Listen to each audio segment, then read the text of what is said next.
Hey, does he has Wi-Fi here? Hey, everybody can see what you're working on. All right. Does he? I gotta ask him. The guy in the back behind it. I think we'll be good though for the most part. All right. Yeah. See if Go ahead and click on that. Nope. That's something else. That's not you. Something was live. Watching now. Oh, okay. I see how you titled it. Yeah, that stuff's like that. It's got a lag though. What do you mean? I mean, it's not real time, right? No, it ain't gonna be instant. Yeah. Okay, well, it's good. We good. Okay. Well, go ahead and welcome the people real quick. Shalom, y'all. It's Ron Dalton. We're here at the second day of the Bible and Black Conference in North Carolina. We just probably gonna get started hopefully in the next 15 to 30 minutes. Got here bright and early, 4 to 6 hours of sleep, but I'm ready to go and teach all day if I have to. You got that much sleep? 6 hours? 6 hours. Usually try to get 8 hours of sleep. I got 4. Yeah. All right. So we're looking for a good day 2 with the different singers, and me have been there bringing some content out, and just seeing how the people receive it. Got people coming from different places in North Carolina, such as Raleigh and Greensboro, High Point, Winston-Salem. I don't know if anybody's been. Oh, there's some people here from Minnesota. And Florida. Yeah. So, what can they expect to learn today? Are you going to be bringing out anything new, or? Yeah, I always throw some new stuff in there. For some people, this might be new, because some of the stuff I showed at the New York conference. So if they didn't actually see it at the New York conference, then they're gonna see it here. But it's all stuff that people need to know, and some new stuff. Yeah, some new stuff. Yeah. All right. So tell them. Because of the high demand and what I've been thinking, I think that eventually, maybe sometime this year, I'm going to do my own conference, like a 2-3 day conference, and just cover everything that I have, at least as much as I can, and then I can, maybe title it Hebrews to Negroes Conference, Setting the Record Straight, and really go from A to Z, from the Table of Nations, from Ham, Shem, and Japhet, to prophecy, Revelations, Daniel, connecting everything together and showing the proof, and even touching on, as Esau, the white man doctrine, just crushing that completely, so we can keep moving forward and not just dwelling on Esau all the time. So I'm looking into some buildings to use it for, so we'll see. Just stay tuned. Okay. All right. Yeah, I wanted to get you in here too. Just Shalom. say shalom, everybody. Shalom, everybody. Oh man, this is an awesome time. We're really enjoying it. The Bible in Black, understanding our role, our place. We're trying to do our job in awakening our people. So, If you could just tell them who you are. Absolutely. I'm James Byers, also known as Rabbi 2. And I'm with Aloha Goyim MHG Learning Center in Winston-Salem, North Carolina. So I'm the assistant And that is congregational. so everybody, because there's a lot of people from this area watching that. Awesome. And I know that I get a lot of when I do my shows, I get a lot of brothers and sisters looking for a place of fellowship in this area. So that's why I wanted to get. Absolutely. So MHG Learning Center is in Winston-Salem, North Carolina. We meet every Shabbat. About 1:30, y'all know how we do. So 1:30 until we study, we dive in the Word. We believe in praising and worshiping the Most High, but we believe in getting into that Torah and learning exactly how we should be walking. So that's what our ministry is founded on, is studying the Torah. And so if you find yourself in the Triad area, anywhere in the Triad, come on out, hang out with us. We are feast-keeping community, so we keep all of the feast days, and we have those set-apart gatherings. come out, join us. We love to see more Mishpachah, and we just bless the Most High for what He's doing in this time. And how do they get in contact with you? So I'm gonna give you a couple ways. One, you can go to our website, which is www.melohagoyim.com. melohagoyim.org. I'm sorry if I said .com. melohagoyim.org. Email is melohagoyim@yahoo.com. And so we'd love for you to come hang out with us. While you're at it, check out some of my music. Go to any streaming platform, put in Rabbi 2, and you'll hear some. And Rabbi 2, number 2, or T.O., or how you... So Rabbi Roman numeral 2. Oh, okay. Yep, Cool. So I'm the second. My dad is the first, so I rock with it. All right. I'm the sequel. All right. So, yeah, I'll be looking in the comments, see if y'all got any questions for him, because I know I get a lot of people, wanting to reach out.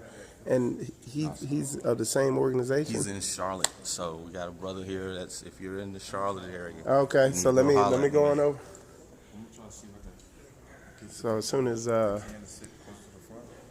Ron gets done talking, we're gonna highlight this other brother. He has a ministry in the Charlotte area. The address, all right, I'll have him give the address real quick. Oh, the address. All right, hold on one second. Okay, so the address is 229 West Acadia Avenue. 229 West Acadia Avenue in Winston-Salem, North Carolina. Okay, so there y'all go. And like I said, I'm gonna be looking in the comments as soon as Ron gets done talking to the. Okay. Hey, shalom. Shalom. I just wanted you to say shalom to all the people on there and just let them know, because he was telling me you're in the Charlotte area, so people in the Charlotte area looking for a place of fellowship. Yeah, man. Shabbat shalom to the brothers and sisters out there, man. We are Better Day Ministries. You can look us up on YouTube, on Facebook. Right now, we do a lot of traveling, but we got venues that we do in the Monroe and Charlotte area. So just look us up on Facebook under Levander Ingram II or Better Day Ministries. You can email me at Levander Ingram, LEVANDERINGRAM@gmail.com. Hit us up and we'll give you the address to the different venues that we're going to be here to. So we look forward to fellowship with you guys. Barakatah, shalom. All right. So there y'all go. I'm gonna be looking over all the. I'm gonna be going through the comments and all that. See if y'all got any questions for either one of them brothers. And like I said, I see Benaya coming in. Everybody's beginning to come in. Y'all let me know in the comments how the audio is before I get this thing totally set up. It sounds good to me, but who am I? All these assemblies should if they have. Yeah. Well, I've been so busy. I got to get the Brew Link. I got to get that thing all going good because I've been so busy. I haven't been able to stay on top of it like I should. All right, so y'all said the audio's good. Let me check over spiritual combat.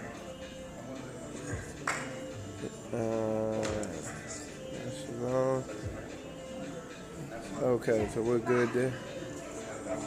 All right, so yeah, all right. So we're gonna talk to Benaya real quick. I'm gonna trap him.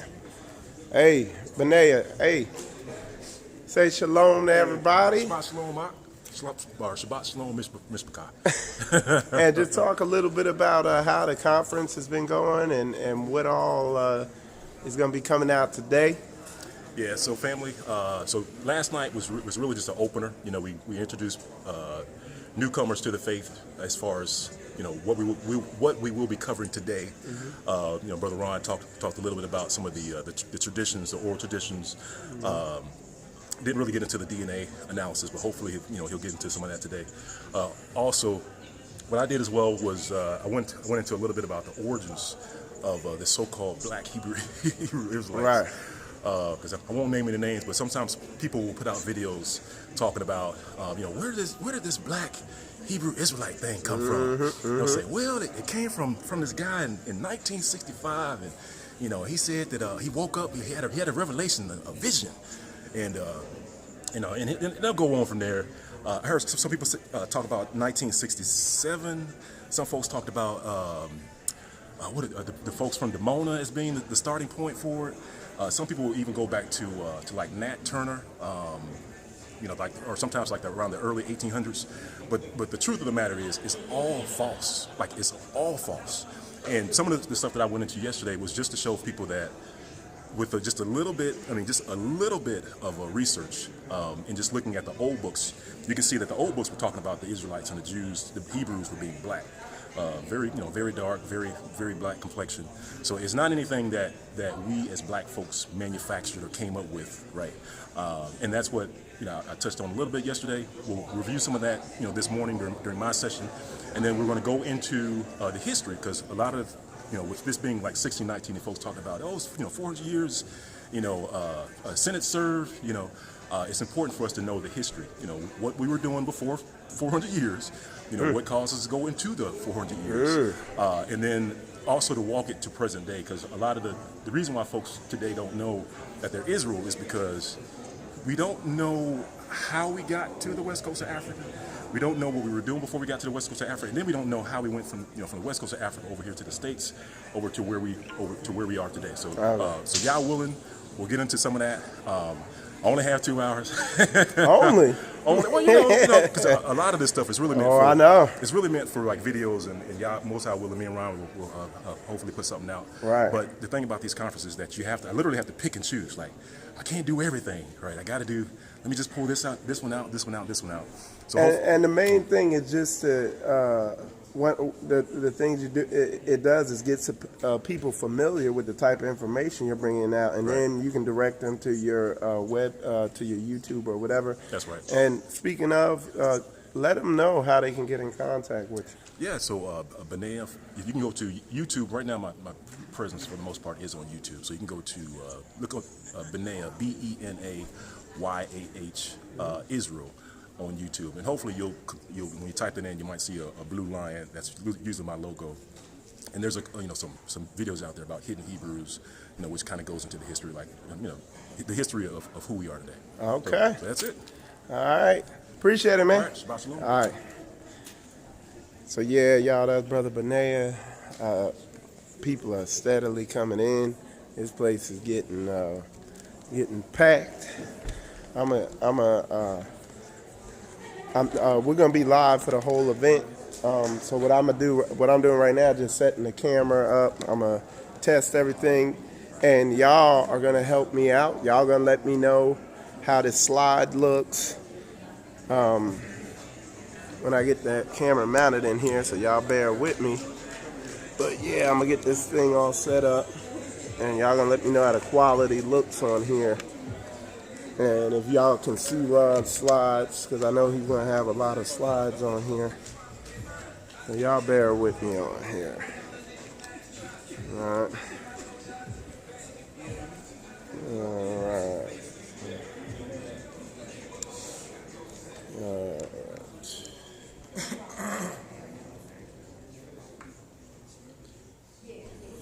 Alright. Now, when he does his slides, he's gonna. I think they're gonna turn the lights down, right, Ron? Yeah. Okay.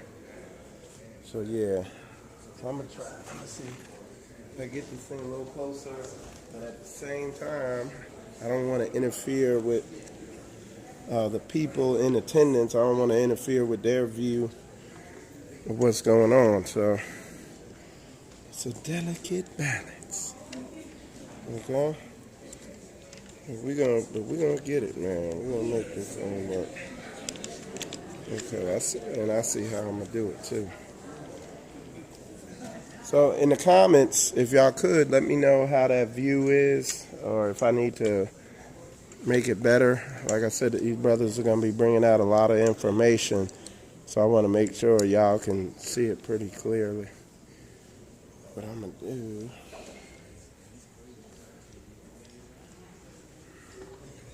I know that's washed out a little bit. Oh.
All right, y'all. I'm gonna check all the comments. Y'all let me know if I could improve that. I think Ron's gonna make it bigger though. We gonna see.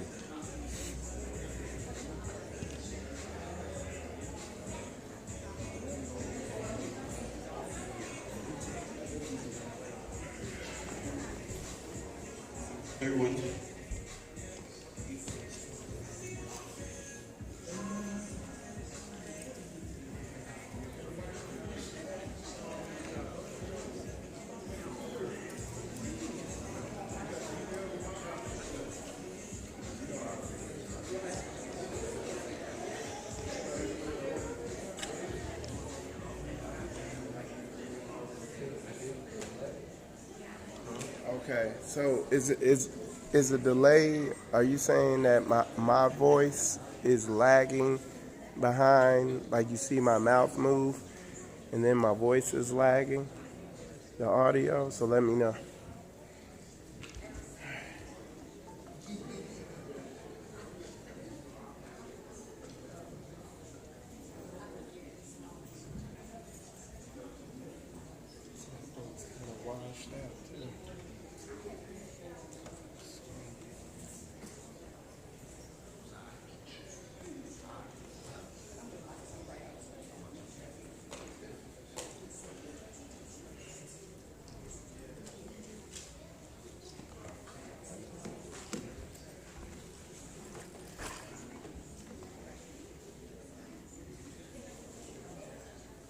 No lag on my end. All great. Okay, so everybody's saying it's good. Okay, thanks.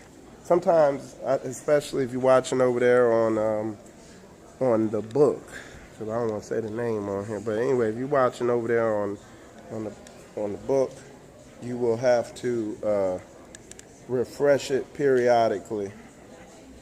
I've seen that before.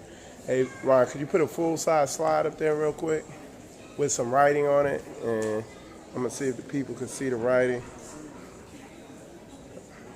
All right. Hey, y'all let me know in the comments if y'all... Projector's old, it's like 10 years old, so it's gonna be... Yeah, if they can't see the writing, I could zoom in on it and stuff. You might not be able to see Ron, though, because I know Ron walks a little bit, and Benea is a straight shaker and mover when he up here. He be like... covering Benea like covering a basketball game, man. Oh, you did.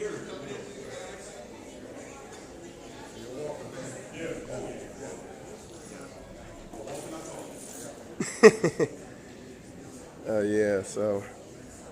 All right, so I'm going to check the comments, and I'm going to see if y'all are able to read that slide. I think that's one of the smaller slides he'll be putting up here. Let me see what y'all are saying. Have to zoom in on slides. All right, so yeah, I'm going to have to figure out a different camera strategy on here. Because I'm not going to be able to be up here on stage while this is going on. So...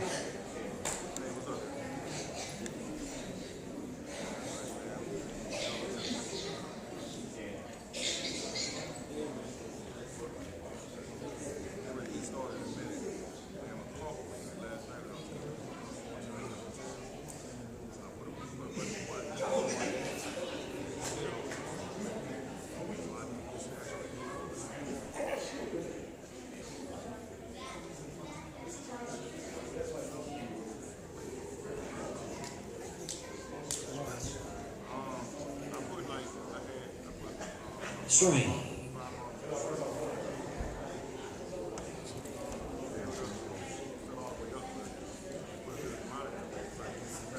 Swing.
Yeah, banana.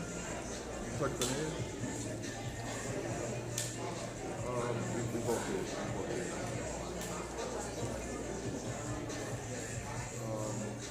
No, it's gonna be yeah, Shabbat Sauce. Well, so like Shabbat Sauce, and I'm gonna teach him. He has been teaching him. Michael, Norman's gonna sing a song. Laura's gonna sing a song.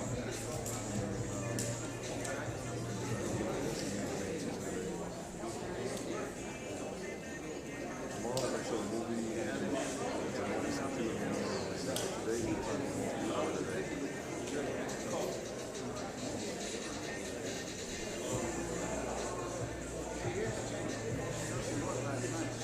Yeah, today my birthday too. Oh, what is it? Yeah, today my birthday. Today's my birthday, September 7th. 1976. How many questions? How old? No, I said, I didn't know your birthday was today. That's how my birthday was today. That's all right, bro. That's a lot of questions I got to get you on my brother. Oh, see.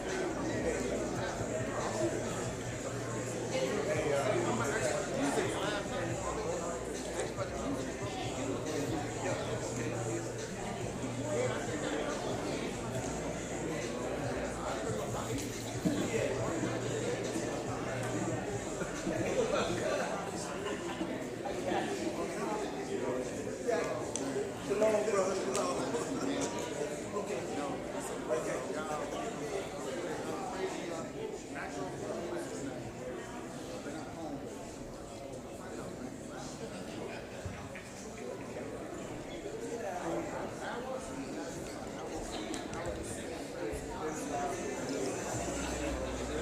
You're going to want to go to slide 100.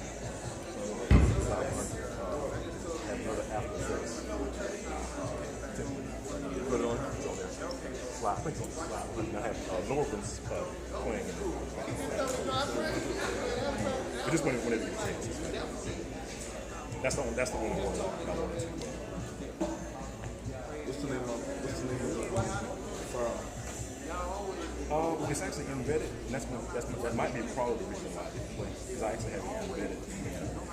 We got it, Jordan.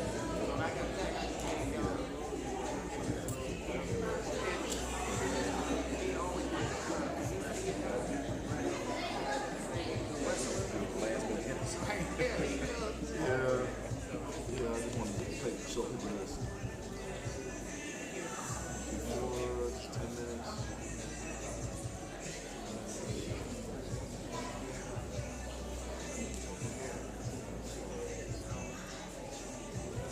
And what I'm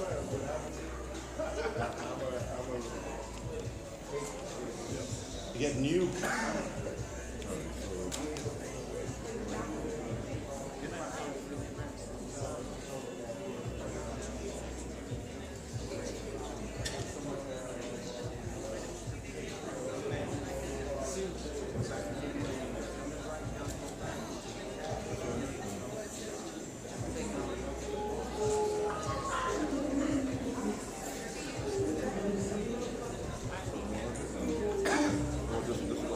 Well, that's the one that I put up the other day.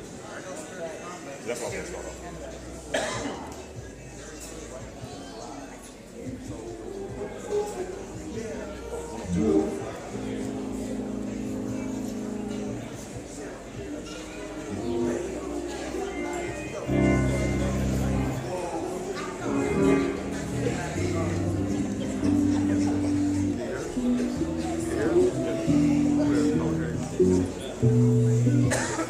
Oh, that's you?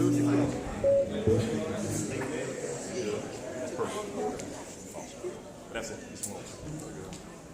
That's an active.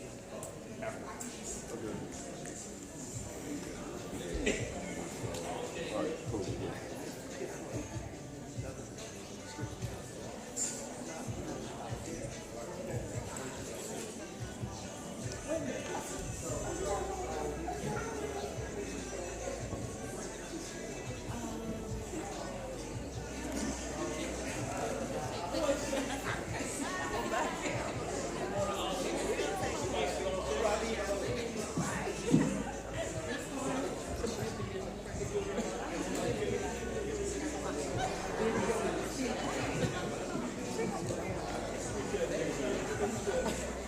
Good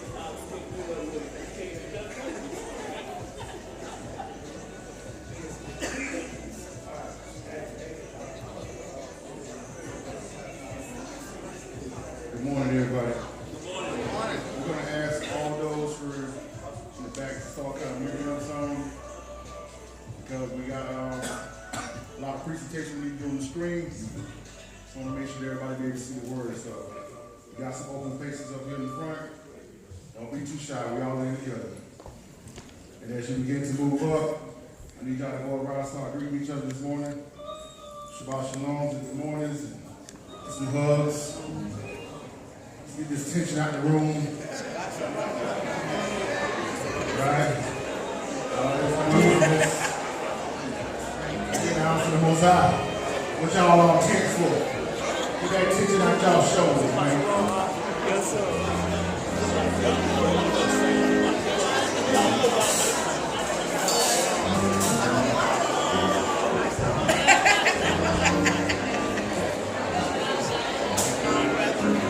We know we 12 tribes and we can't speak each other.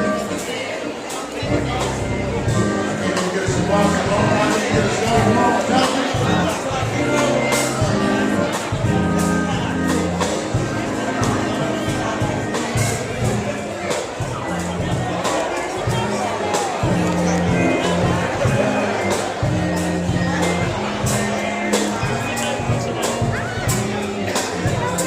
This is your brothers and sisters. Going to be walking in the wilderness with. We got Babylon. You better start beating each other right now.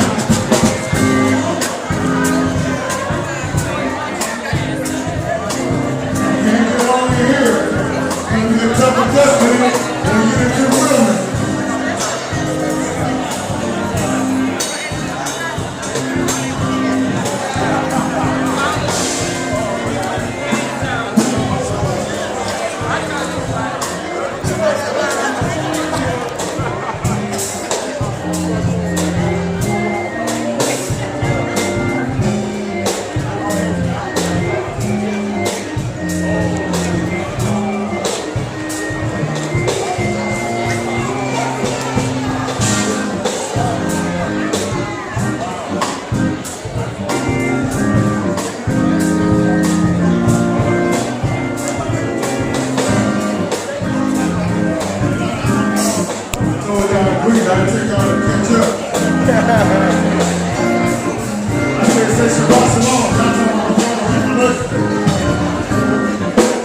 Can't get black folks started out. Now we don't want to stop.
show of hands, how many of y'all was here last night? Let the people know that wasn't here last night what they missed out on. Tell them how good it was.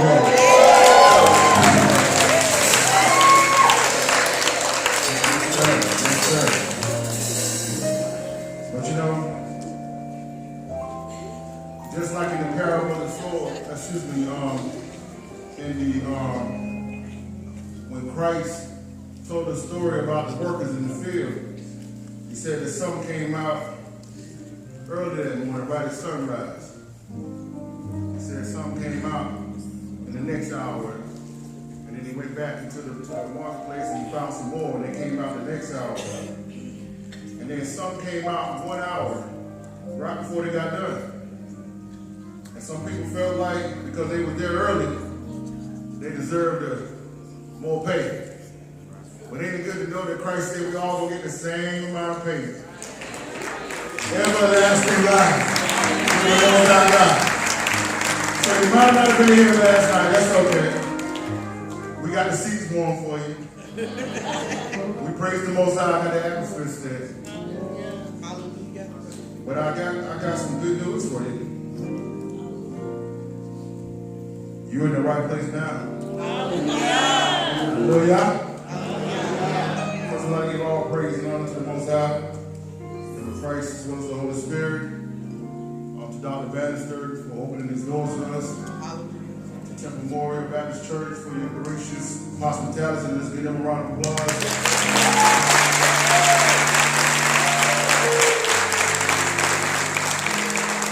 All the distinguished pastors and mores and rabbis, elders, whatever you call yourself, whatever title the Most High has given you, we greet you in the name of our Lord and Savior, the Lord of Jesus the Christ.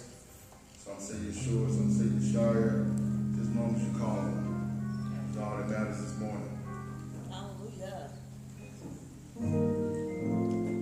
When I was riding over here this morning, I had all kind of things happen to me this morning. Trying to keep it from coming. It only made me laugh. I used to be upset about things like this in the past, but it only lets me know the importance of what we're doing. So many of the brothers that brought this thing together have been dealing with all types of obstacles these past weeks. Attacks on the families. We went through a lot. So I don't want you to take for granted what the Most High has for you this morning, because there was a lot that went into this. Because we felt like it was time out for us looking at each other with an evil eye. That's It don't make no sense. That's right. That's right. We all say we serve Christ. And what is the problem? That's right. Absolutely. We have to understand that the divide was set by the enemy. Come on. It ain't us apart from each other. So whatever you decide to see yourself as this morning, I hope by all of this is over that you see yourself as a son or a daughter of the Most High. Hallelujah. Hallelujah.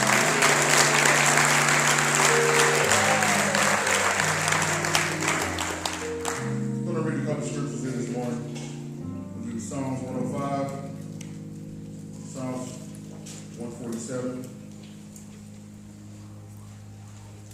Going to the Shabbat, just giving all glory and honor for his presence this morning. I told my office this morning, I said, man, I couldn't even sleep last night. I know. Just fired up is an understatement. I started to understand what Jeremiah really meant when he said fire shut up in my bones. You know, we used to say it all the time, but I'm starting to really feel like I know what he means now. Psalms 105. Look at verses 1 through 10 there. It said, oh, give thanks unto the Lord. Yes. Call upon his name. Come on. Make known his deeds among the people. Sing unto him. Sing songs unto him, and talk ye all of his wondrous works. Glory ye in his holy name. Let the heart of them rejoice that seek the Lord. How many of y'all came and seek the Lord this morning? What about the rest of y'all? Y'all just trying to Let me ask that question again. How many of y'all came seeking the Most High this morning?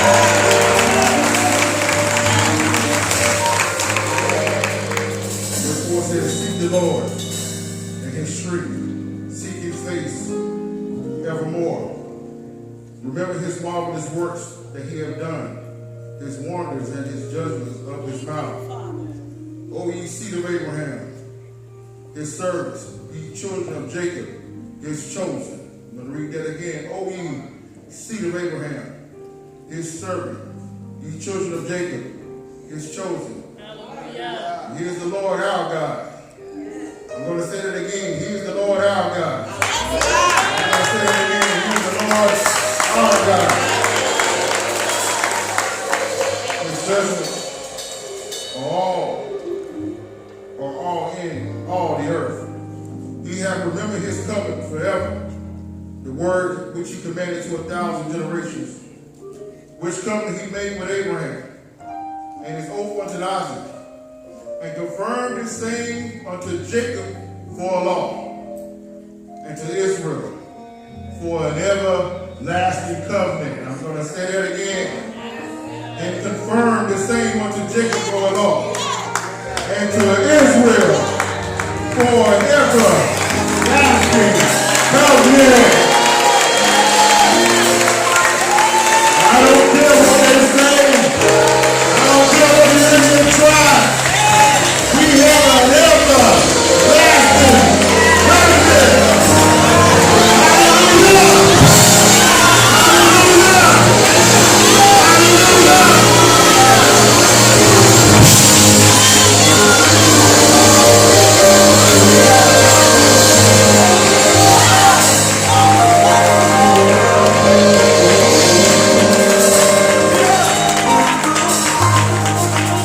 Hallelujah!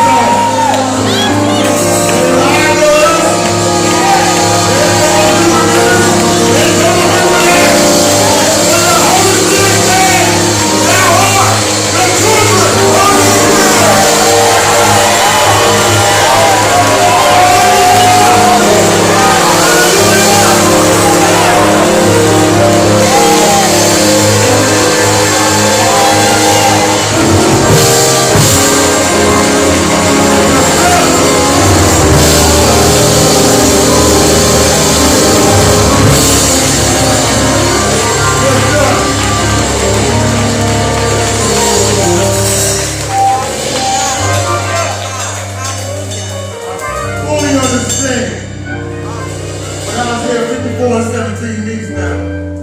That no weapon, no slavery, no false religion, no power, no religion, no hatred, no ruthless plan, no constitution that goes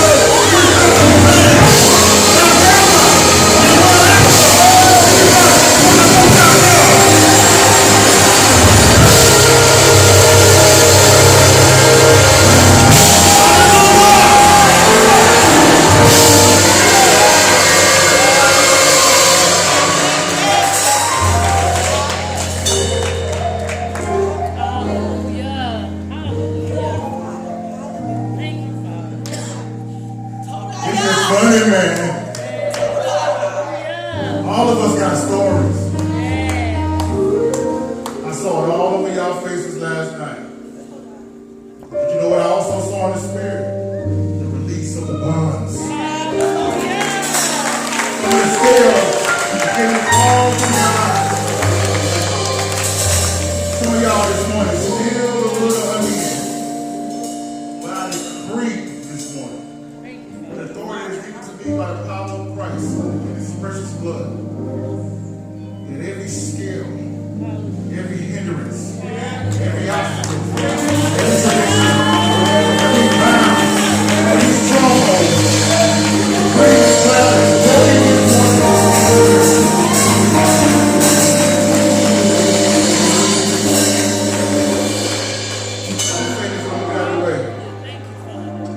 And I'm saying this specifically to Israel.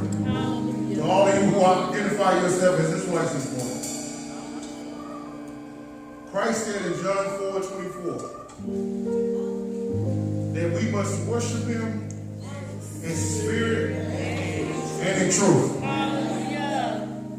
And we know that Psalms 119 verse 142 says thy law is truth. So Israel don't got no problem keeping the law. Israel got no problem with keeping the Sabbath. Israel ain't got no problem with keeping the holy days. What is hurting us is we are not connecting to the Spirit. You can say what you want to say, but our Christian brothers and sisters will get in this church and they'll follow their face and they'll lift their hands. Some of Israel are sitting back like you woke yourself up.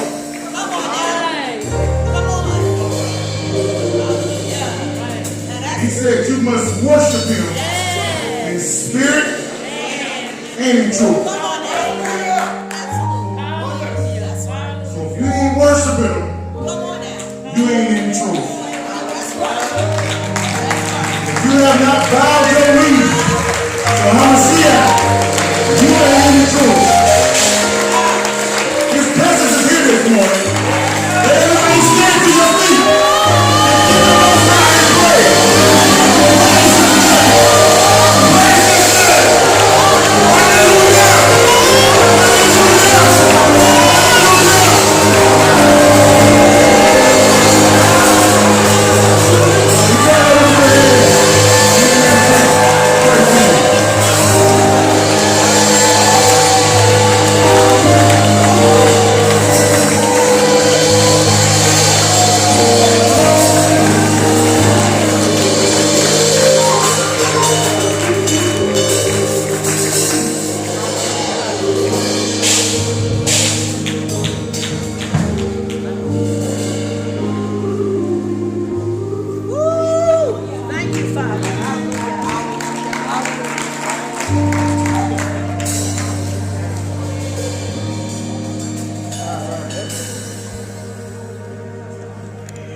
Shabbat, the seventh day of the week, the seventh day, the day that Father, the Creator, set aside from the other days of the week and put his name on it.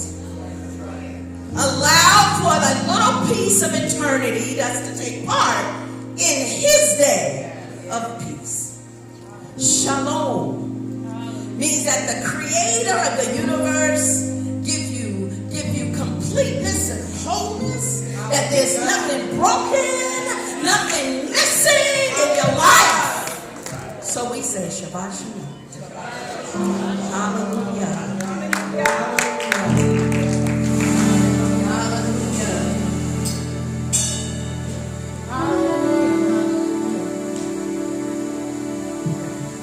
We're going to go before the Father in prayer right now. Father, yeah, we praise you and we thank you. We are humble before you, Father. Father, thanking you and praising you for all things that you have done. Father, thanking you and praising you for being our Creator, our Sovereign, and our King. Father, we praise you right now.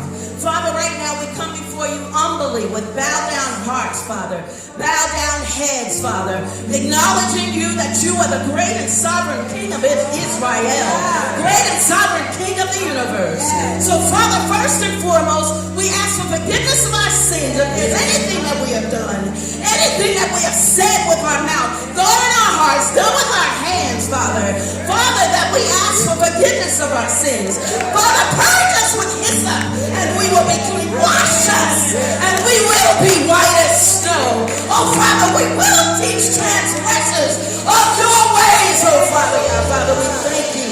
We praise praise you for your precious son, Yeshua HaMashiach. Father, we thank you for the shed blood that was shed on the stake at Calvary that covers our sins, covers our lives, and has joined us back to you.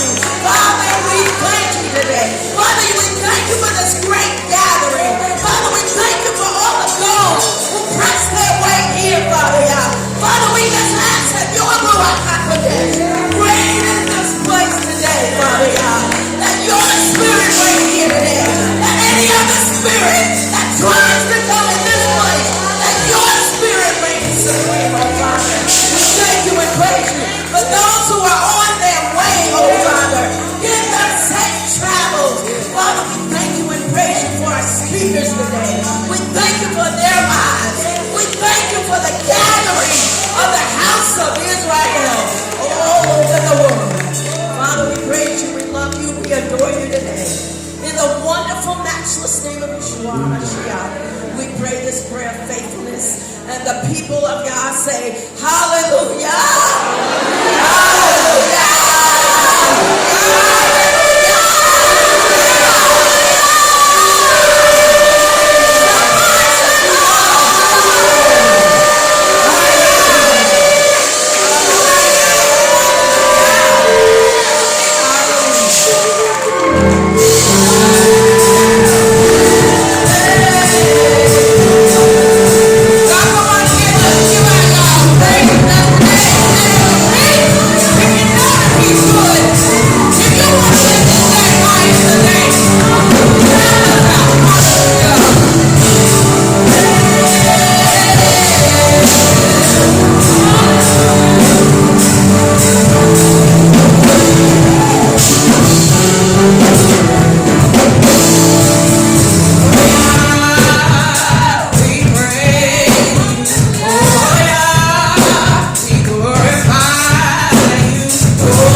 y'all. Y'all know what? It's one thing for you to say, yeah, I serve a great God. It's another thing to testify of that greatness to someone else. And you know what? It's a blessing to be able to say to that great God, you are a great God. To declare to him from your mouth his praise upon your lips, how great he is. Hallelujah. So we make him great in this place. We make him great in our lives. We make him great in all that we do. Hallelujah. Hallelujah. Is he worthy of praise? Is he worthy of glory? Hallelujah. Hallelujah. Hallelujah. You know, there's simple manners that we're taught when we're young. You know, some simple things like, you know, you don't bombard people if somebody's walking. You don't try to walk over them. You know, if somebody sneezes, you say, you know, just basic nice things, right? You know, like if somebody does something nice for you, what do you typically say? Thank you. Yeah. So, how about when someone lays down their life for you? How about when someone says, you know what? You deserve death, but I will come and be your sacrifice. I will die for you. Hallelujah. So what do we owe y'all? Thank you. So this song simply says that. It says thank you. Toda. Toda, y'all. Thanking him for being all that he is. And in being those things to us, you know, he said to the children of Israel that I know what you're going to do because you want to be like the nations around you. You want a king. And he told the prophet, he said, you know what? Yes, they want a king. They're not rejecting you. They're rejecting me. So today, we want to be a part of that people that declares that he is our king. And that we thank him for being our king. That we are grateful that he is our king. That we don't want to elect another king. We don't want to appoint another king. But that we desire for his kingdom. So we say thank you.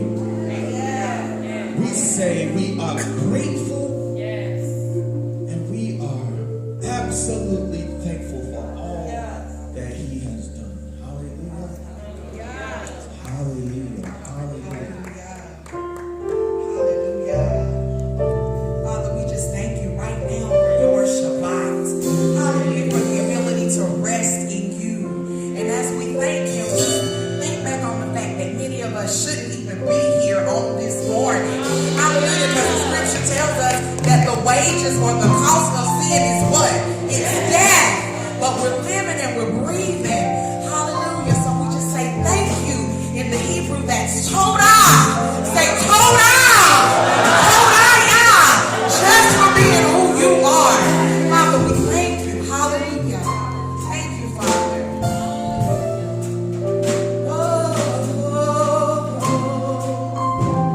Thank you, Father. Hallelujah. Hallelujah.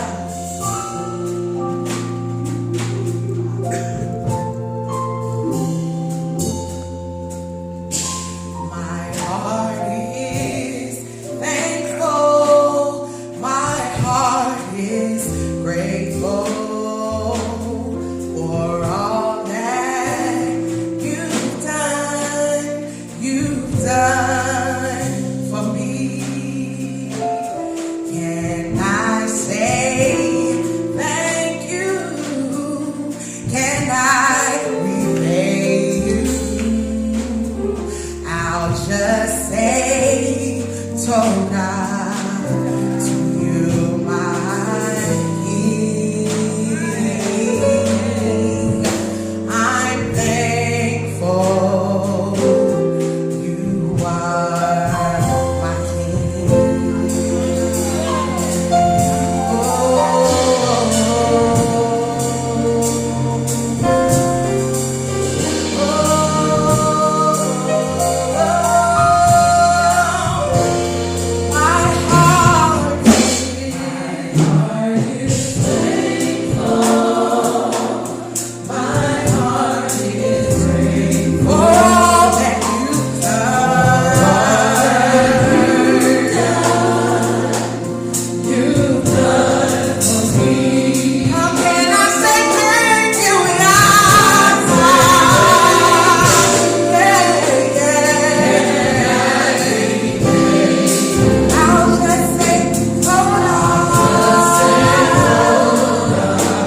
ancient of days. Hallelujah. Thank you, Father. Your name remains the same. Yahweh, Yahuwah. Hallelujah. Hallelujah. Oh, we thank you. Total Yahweh. Come on, God, just for your grace, for your mercy. Come on, for your show out, for your command. Hallelujah. You are He, you are the great I am. Hallelujah. Hallelujah. You are my King.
Worship you right now. Hallelujah. Hallelujah. Hallelujah. Thank you, Father, whatever it is, you made it. Hallelujah. We thank you for removing the blinders, Father. Hallelujah. We thank you for your presence in this place, Father. Rain, let your anointing, your kadosh, your set apart ruach reign in this place. Hallelujah. Hallelujah. Father, we ask that you just take away any of our impressions, any of our thoughts and expectations, Father. Move them out of the way on today, Father, and come in and dwell with us, Father, and we praise you in advance. We praise you, Father. Hallelujah. Hallelujah. Hallelujah. Hallelujah.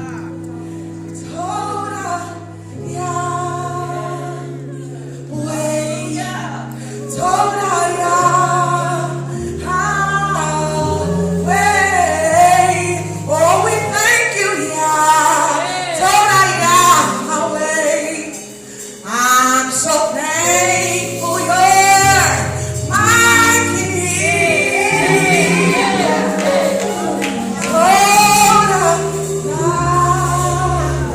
Yahweh, we thank you, Yah. Toda Yahweh,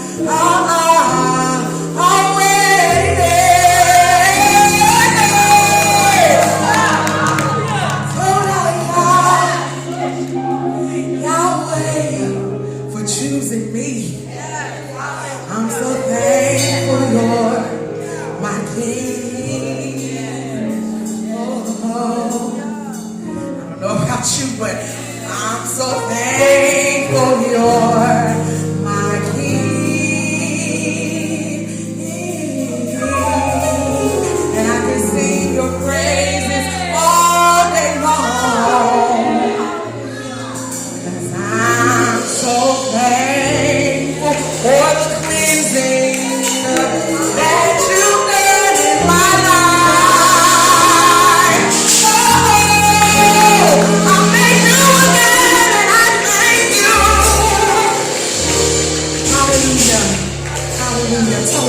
God, you are my King. Hallelujah. Hallelujah. You are my King.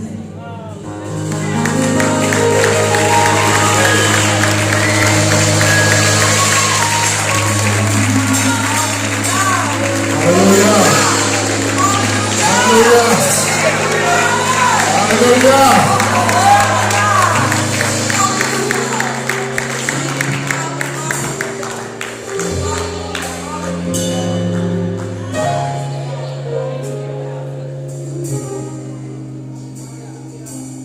Trying to gather myself, y'all. So I'm just going in a minute.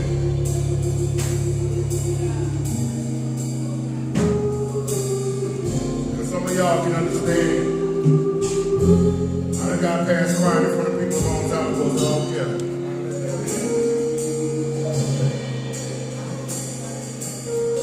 About 2 hours down the road down here, 2014 is where I came into the truth.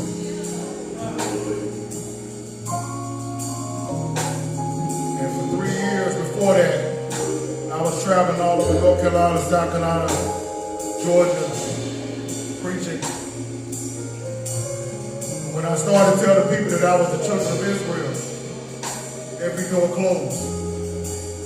All of my pastor peers and people that I call spiritual fathers, they stopped answering my calls, my emails. Nobody would call me no more. I was in a small town, just by myself. So to stand here today, to see you guys.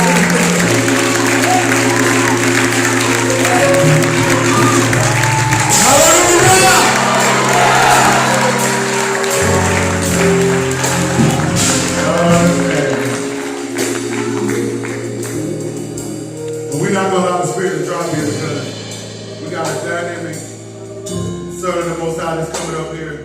I met this brother down in June, back in June, down at the James 1-1 conference. And me and my brothers was like, man, this dude, man. You know how we used to say in the world, like, yo, man, this dude got a classic album. But this dude right here in the truth got a classic album, man. I'm telling you. And as soon as we left there, man, all of us got that album. And it's been blessing us. I was listening to him on the way over here this morning. So when I see him come in, I was like, man, we in for a treat. So to introduce the song to present to the Israel, because y'all already know who he is. My main man, Norman, known as Amen Track. Let's give him a round of applause.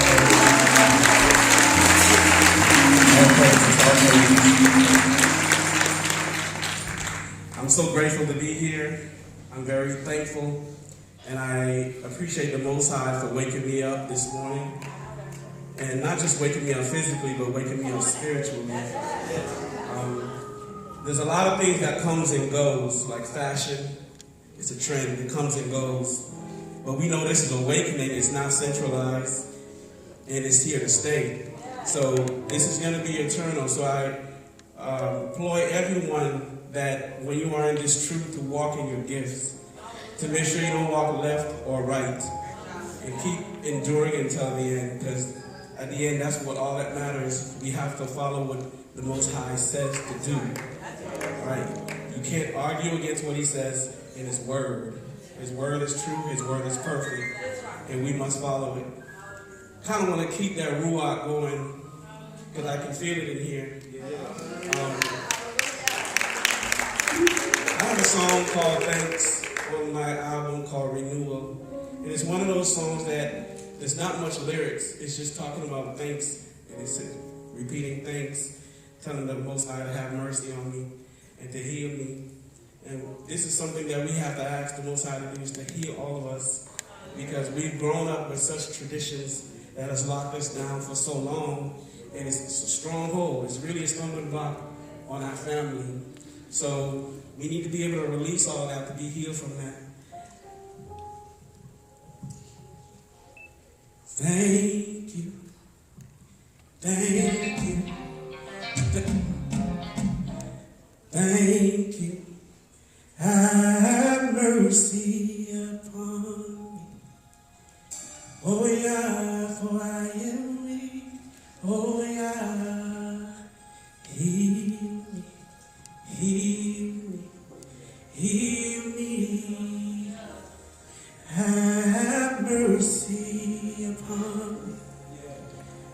Oh yeah, for I am weak. Oh yeah. Heal me.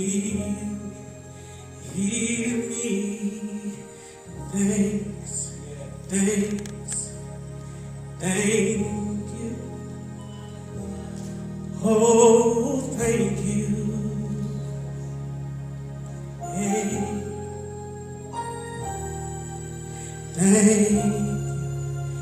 Hey, thank you.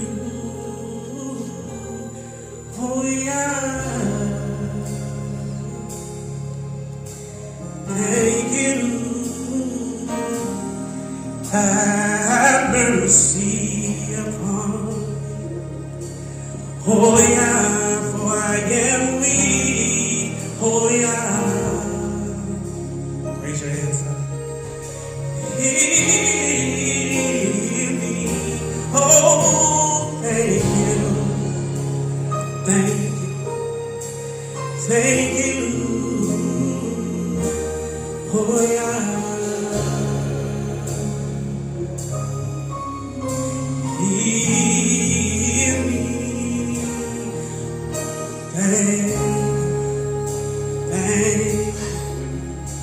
Thank you. Oh yeah. Heal me. Have mercy upon me. Oh yeah. Heal me. Oh, heal me.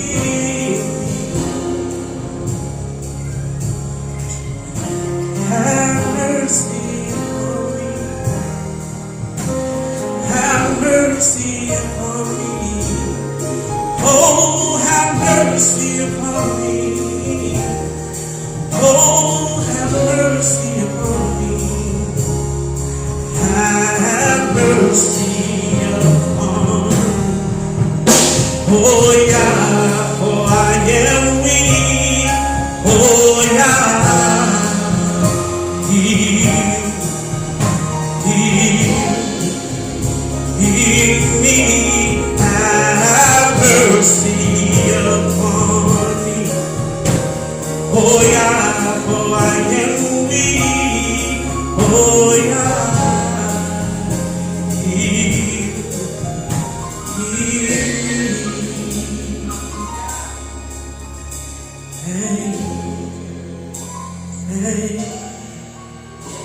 Thank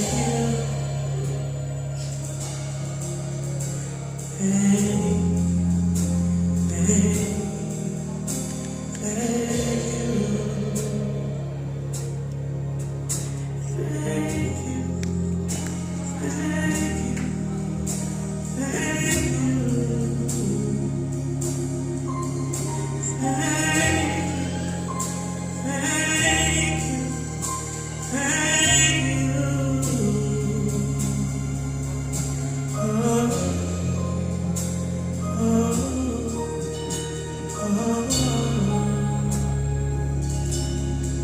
I praise you. I want to worship you. Hey, thank you. Thank you. Thank you. I had to get that off my chest.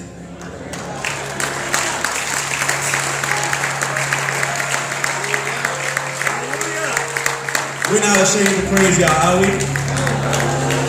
Who's in here? Are you ashamed to praise y'all? You know, when I used to grow up in church, and I used to sing, you know, you always felt that feeling like, man, this song feels so good. It's just in my bones, it's in my spirit, it's in my blood. But you never really fully understood the things you were saying. We was just doing it. But now that we are in the truth, the Most High has revealed himself to us. Now, when we sing this song, it's on a whole other level. Because the thing about it, we have to understand is that we brought that whole thing in church. So all we're doing is taking it back. So now we're doing it righteously. So whenever we sing the words we sing, we mean the words we sing now. We mean what we say. So what I want to do, I want us to stand up. We're going to praise y'all right now. It's a song called Praise Y'all. Go ahead and turn that up. Oh yeah, turn it up. Hey, hey. Come on, turn it up. Turn it up. Turn it up.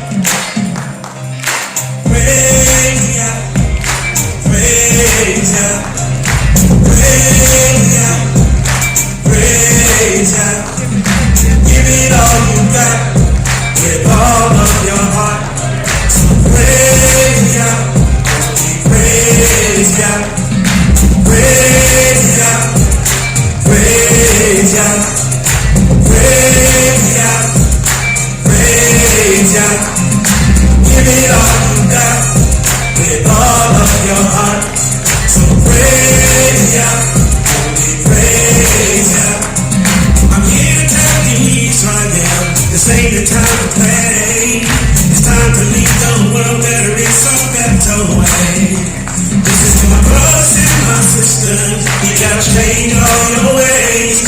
All she and die for us, he's the one to follow. So praise ya, praise ya, praise ya, praise ya, praise ya, praise ya. Give it all you got, with all of your heart. So praise ya, praise ya, praise ya, praise ya, praise him, praise ya, praise ya, praise ya, praise ya,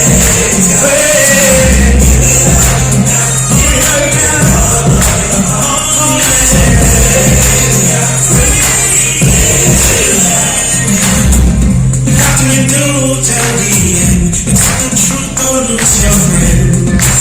It's not hard to understand. The pleasures of the world makes us old. The real fool and lose your soul. So follow the world if you love ya. So praise him. Praise, praise, praise, praise ya. Give what you got.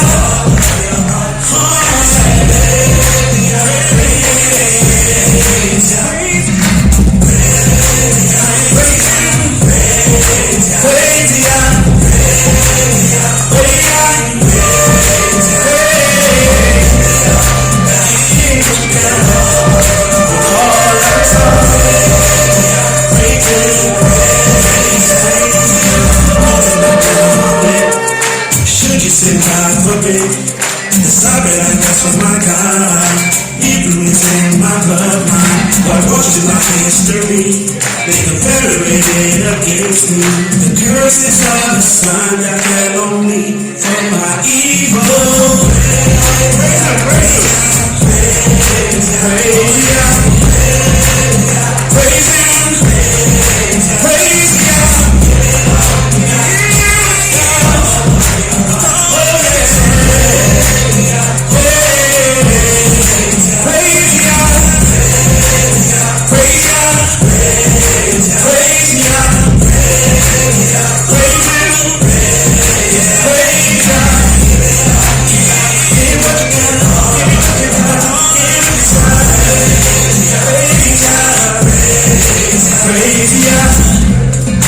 Praise ya, praise ya. Can the musician, can y'all catch that? Hey, praise ya, praise ya, praise ya, praise ya. Ooh, give me more of that. Praise ya, praise ya, praise ya, praise ya. Praise ya, praise ya, praise ya, praise ya, praise ya, praise ya, praise ya.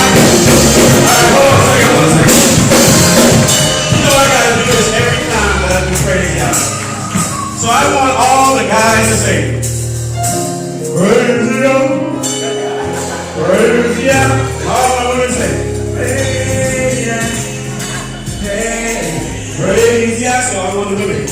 Praise Yah. Praise Yah. Praise Yah. Praise Yah.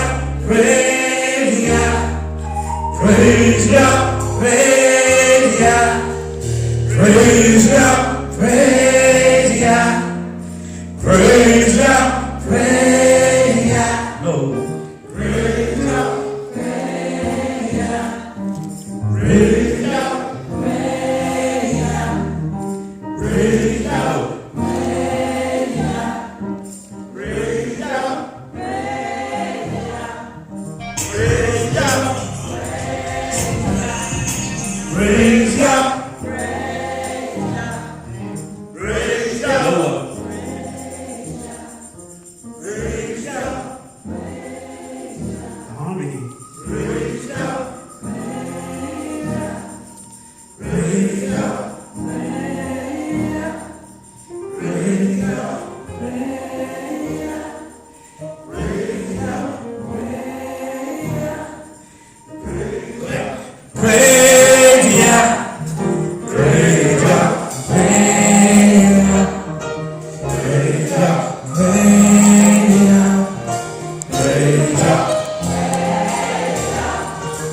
Praise Yah.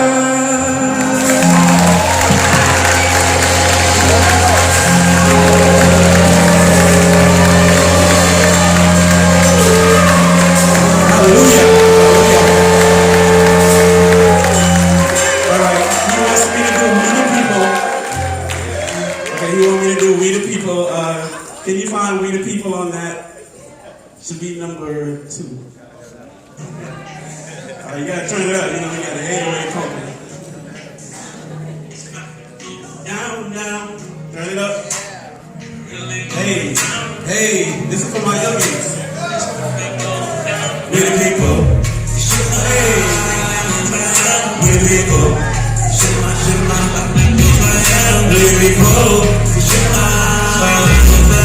We the people.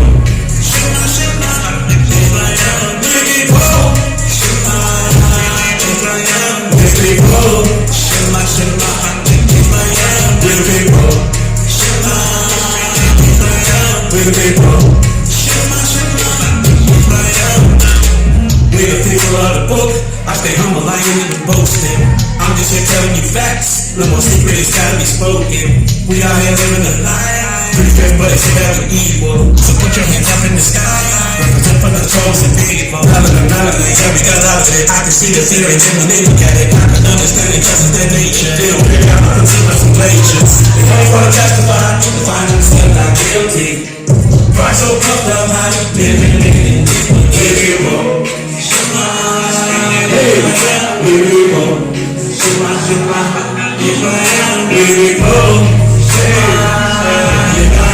We people.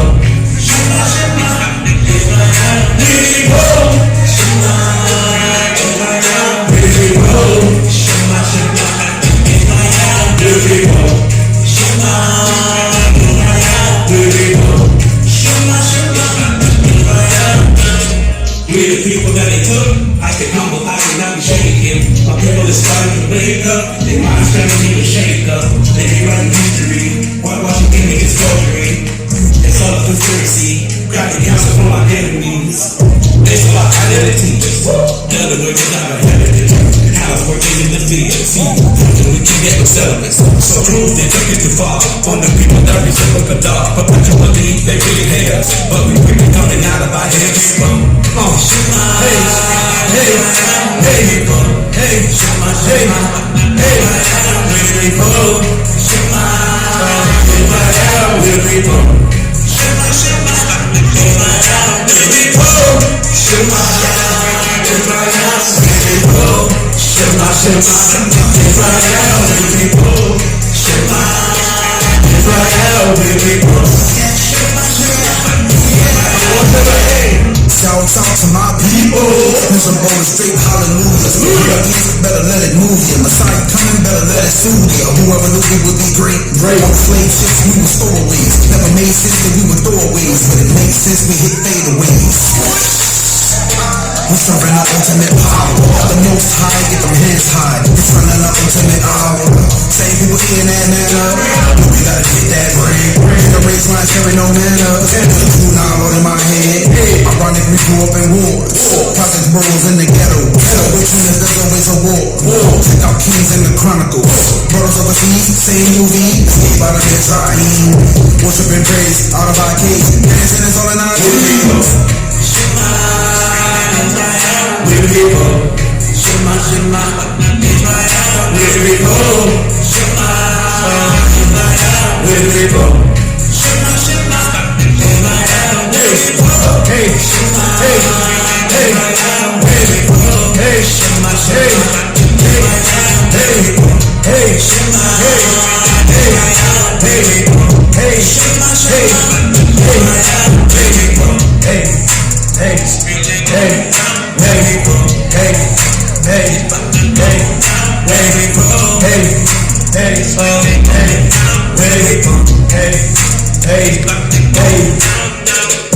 You said something earlier. The people that identify with being a Hebrew Israelite, I hate to tell you, whether you like it or not, if you one of us, you probably already are a Hebrew Israelite.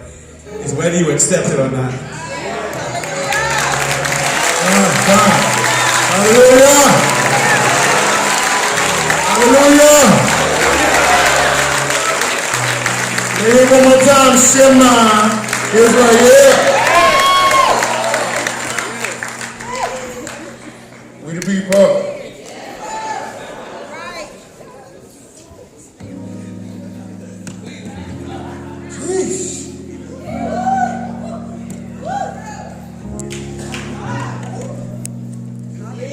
Am I the only one feeling good in here right now?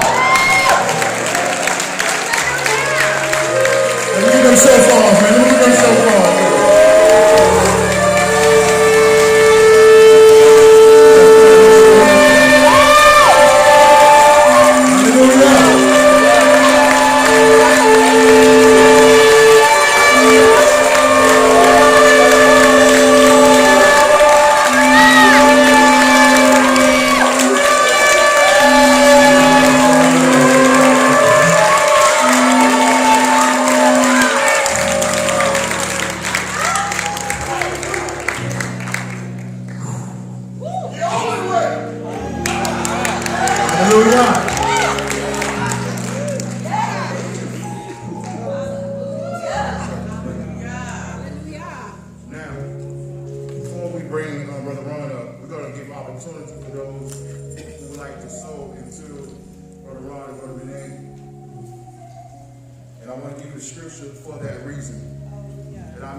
You're going to see a verse here in verse 19. There's another most abused verse in the Bible where everybody likes to quote. But I'm going to show you that this verse 19 was only talking to a specific people who do a specific thing. Watch what he says. For even in Thessalonica, he says once again, unto my necessities. So Paul said this church of Philippi was the only ones that sent him while he was doing work outside of the area of Philippi. So it wasn't about what he was giving when he was there. They was helping the spread of the gospel. Watch this. Not because I desire this. So I don't want you to think that Brother Ron and Brother Menea desire this. But watch this. That I desire fruit may abound to your account. The conference is paid for. Hallelujah. So I don't want you to think that we ask you anything that covers the cost. Check this out. But I have all in abound. I am full, having received from Epaphroditus the things which were sent from you, an odor of sweet smelling and sacrifice, acceptable, well pleasing unto the Most High. Then he says unto those people who sold unto him in other areas to spread the gospel, but my God shall supply all of your needs according to the riches and glory by Christ Jesus. What am I saying? Everything that you received last night, you received for free. Everything you're going to receive today, you're going to receive for free. Those who are going to be with us tomorrow, you're going to receive for free. But if you sow into these brothers, you will help someone else receive what you got for free. And then you can be able to say that my God shall supply all of your needs according to his riches and glory.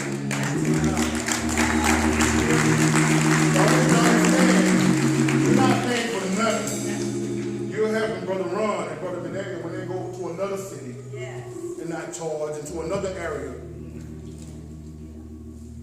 Get this gospel that you're getting for free today. So I want you to give what we call in our ministry on purpose. Not out of necessity, not out of burden, but let everyone give from the desire of your heart. So we're going to ask the musicians play. Do it swiftly, quickly. The usher's going to come up now. You guys can give whatever you desire. You're going to be able to bless. Amen. If you desire, you have not any funds on you right now, but you desire to go to Cash App, we will make sure these resources get to them. You can do it in Cash App, $MHG Learning Center. MHG Learning Center. And know that your seeds will be going to help someone receive what you got for free today. Hallelujah.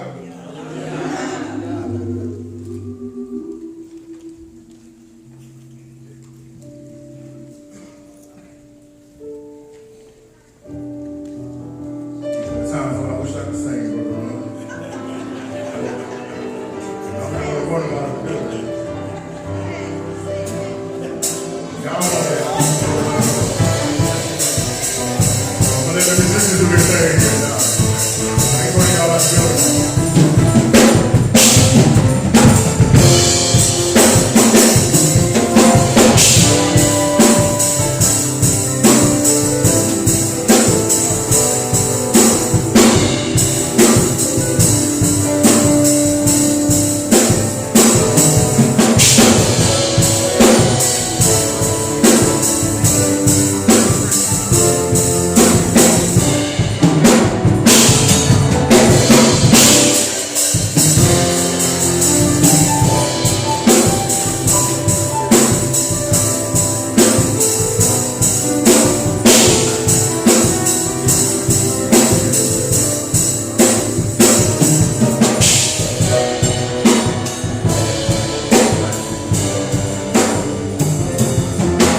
to the Most High today. Water all you that have desire to give, but didn't have to give water to all of you. We give it in the days to come. And tomorrow, or later today, after service. Without further ado, it's time to get into the presentation by Brother Ron Dalton Jr. today. Did y'all enjoy him last night? Yes, sir. As I told you last night, Matthew 5:6 says, blessed is he who seeks and thirsts after righteousness, for he shall be filled. How many of y'all are thirsty here today? What about the rest of y'all? How many of y'all are hungry today? Well, I think we got about 3/4, 2/3. You know, 2/3 is hungry. I'm gonna ask again to make sure.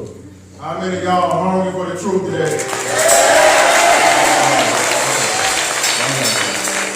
I just want to make sure I went to the wrong location this morning. I know. Just want to make sure. Without further ado, let's give a round of applause for Brother Ron Dalton.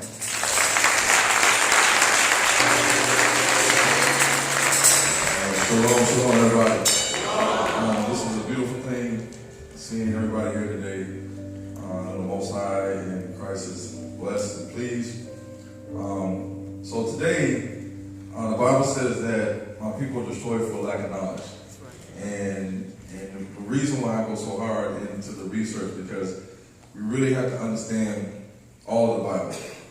Not just we're the people and use Deuteronomy 28. We have to really break it down the way that it wasn't broken down in the Christian church. And also, in addition to that, we have to understand that unity is the most important thing that we can have now as a people in understanding and knowledge. That will help reverse a lot of the things we see today in the world. And then also help prepare us for what's coming in the future. Because the enemy and the other nations, the Confederate, like Laura was talking about in that song, they have an agenda. The agenda is towards us. We don't see it, but if you understand the scriptures and who you are and who they are, you clearly see it. And so all the teachings that we've been taught in the Christian church in regards to we're Gentiles and we're Egyptians and we're under the curse of Canaan, all of that can be put to rest and proven to be false. And it's not really the pastor's fault, because if you look at, like for instance, my dad's a pastor, and then he had somebody that was over him and somebody over him. And if you go way back, you'll see that the early slaves got taught by the slave master overseer. Just like Nat Turner, and he had a white pastor teaching him the Beatitudes and different things. So we have to reverse now this teaching of incorrect miseducation of the Bible, because the Bible is black. It's black, basically, and we don't understand it. And so the other nations, a lot of nations don't want to accept the fact that the Israelites can be black, Christ can be black. The Jews definitely don't want to accept it, and this is the reason why they want to debate me. You got some pastors that want to debate me, Israelites that want to debate. There's all types of confusion and distraction. But anyway, we're going to get into the meat, because I know people are ready, they're hungry. Y'all hungry? Yes! Right, so for those of y'all that are sitting in the back, if you can see, that's great. But if you can't see, then you might want to try to squeeze into the front, because I'm showing a lot of stuff on the screen, words and pictures and things of that nature. And so if you can, come to the front so you can see more of what I'm going to show, because it's going to be a lot of information. But can they turn these lights off right here?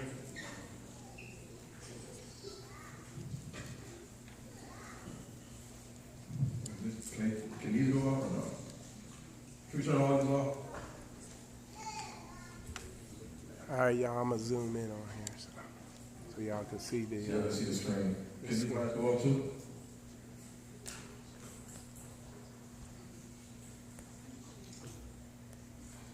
Okay.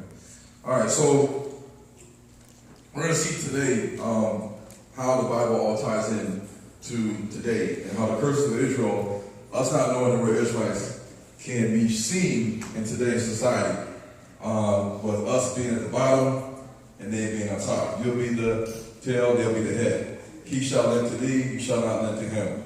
And these are clear examples, and we'll break down the table of nations, but you're going to see exactly what's going on and why we need to understand who we are. In the Congo, it's a whole bunch of Israelites. Our country is really rich, but people are not really taking benefit of it. This is the Democratic Republic of Congo. It could be Saudi Arabia, but some of the biggest thieves in the world are in charge here. And $24 trillion of wealth under the ground trickles into a very few pockets. The ones that benefit more of these minerals, the authorities, as well as those who are supporting them. The Flou Congo is the local 5-star hotel. Every third world country has one. It's that place where foreigners come for a cocktail, a look at the lovely locals, and of course, a civil negotiation about the plunder of a nation.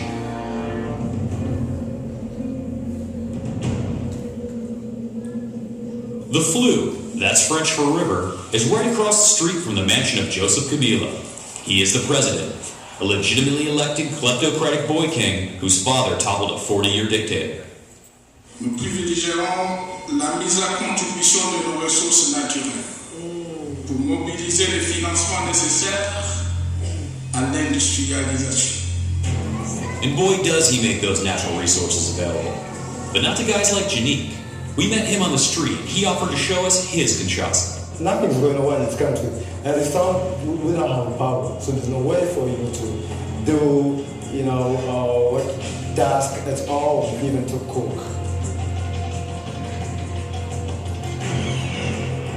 Let me show you.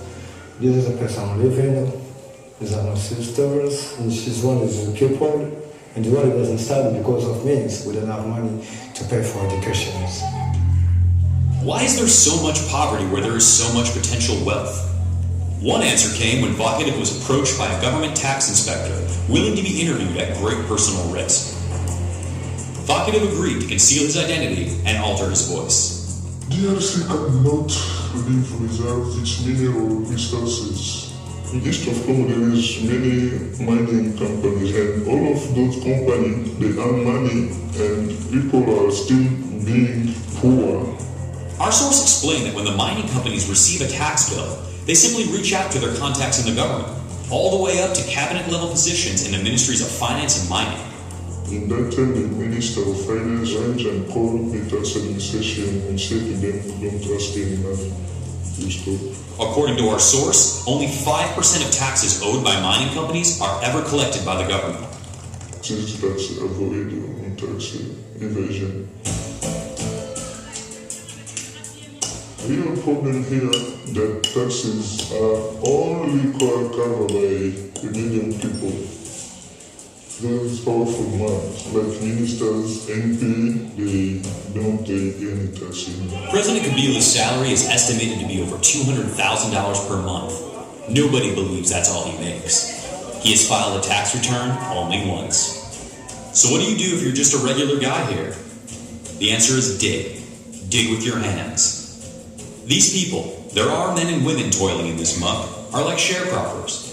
Find a gram of gold a day, and you can pay the basic fee just to work here. Few ever get lucky. Cette ambition est portée par une vision, celle d'un Congo dont la vocation naturelle est d'être la maison au sommet de la montagne. In the world, corruption cannot do development. If you want to be serious country, your people has to earn money honestly. My hope for the future of this country is that we need only a radical change. I will be fighting for it, but I'm not alone. We are many. In Congo, people want now to earn money and to send away corruption. All right, so in the Christmas visual, it says that a nation that you don't know of is going to come and they're going to send you to different places. You won't have any power over them. They'll eat up the resources and the fruit of your labor. And as you can see here, they're laboring on less than 72 cents a day. And this is 2019, and Congo is rich with oil, with gold, and other mineral resources. But the other nations like China and the Belgium and the Portuguese, they don't pay any taxes. The French. If you research the Congo, it was divided into a French region, Portuguese region, which is Angola, and Belgium. You see King Leopold. And the interesting thing about the Congo is that the Congo endured two types of slavery. They endured the transatlantic slave trade and also the Arab slave trade. If anybody know that, the Arabs went all the way into the Congo to get slaves. And when you look at King Leopold and how many people he killed over 10 million Israelites in the Congo. Transatlantic slave trade also took Israelites from the Congo during the Portuguese when they were there and the French. And so the Congo is a special place for the Israelites. And a lot of people in East Africa talk about King Solomon and the mines that he had in the Congo getting different precious metals and animals. And some people link it to Ophir in the Bible, Ophir, O-P-H-I-R. And so the majority of the people in the Congo, their DNA is E1B1A. If you take away the Pygmy tribes, if you go around testing almost everybody in the Congo, their DNA is going to be the same as your DNA. So these are all Israelites. And if you look at the Kikongo language, you'll see that the Kikongo language is ancient Hebrew. The basis of ancient Hebrew is the Bantu's language. And if you look at the Bantu's expansion, it starts off in the Congo region. And I'm going to show you how it's important because if you look at a lot of the movies like Wakanda, Tarzan, Planet of the Apes, the reason that they always have this movie in is in the Democratic Republic of Congo, near Lake Victoria, Uganda, and the River Nile, if you pay attention. So this guy right here, this is a Jewish guy. And as you can see, he's going to tell us something about Jewish people that's opposite of the so-called Negro. And pay attention to what he says, too. You know why us Jewish business people keep making so much money? I said, no, but I'm assuming you're going to tell me. He said, yes. He said, the key to Jewish people is the following. When one of us makes money, a lot of us make money because we make money together. So what happens is we keep doing business together because we know if I do business with David, guess what? He's going to make money and I want to make money. He says, unfortunately, some communities, the way they want to make money is only I make money. This is my business. This is my company. This is my office. This is my this. And the more you go that way, people don't want to do business with you. But the more you share and you continuously make money with other people, year after year after year, you make that phone call, people say, what are we doing next? Let's do it again. Let's do it again. Let's do it again. Because they know one thing. If they team up with you, they know you're going to make money, and they know they're going to make money. All right, so we see today the Hebrew Sneakers, Make a Black America came out. A lot of people saw it. But we know that there's a lot of Israelites all throughout the world in the United States. We have a lot of camps, a lot of assemblies. A lot of the camps, when you look on YouTube, you look on Facebook, they wasn't all promoting the Hebrew Sneakers movie. And before I made the first movie, I did not see any documentary portraying our history the right way, proving that we are the children of Israel. And I was like, what? This is 2019. We have all these camps and assemblies. Why is it that we don't? We got YouTube videos all over the place. Why don't we have some kind of movie documentary that's proving that we are real children of Israel? We'll see documentaries by Jewish filmmakers that talk about these people in Nigeria. They claim to be Israelites, the Ethiopian Jews. They claim to be Israelites, but they're converts. Then they go over to Asia and start talking about the Kaifon Jews and the Pashtun Jews, all these other Jews. But they really ignore Africa. They ignore the heart of Africa, the Bantu people. And because we don't support one another, we don't operate the way the Most High Yah intended us to operate, in unity and in power, and have the masses understand who they are. And you even have the Christian church that also has a barrier wall up because of a lot of things they see on YouTube. We're a cult. This is nonsense. It doesn't matter. All these different things, but they really are doing a disservice to the people because the people need to know their true identity. It is important. And if you look at different things like what he said, and you can see also what is happening in Detroit, it's happening in other cities, you understand why it's vital that we know who we are and stick together.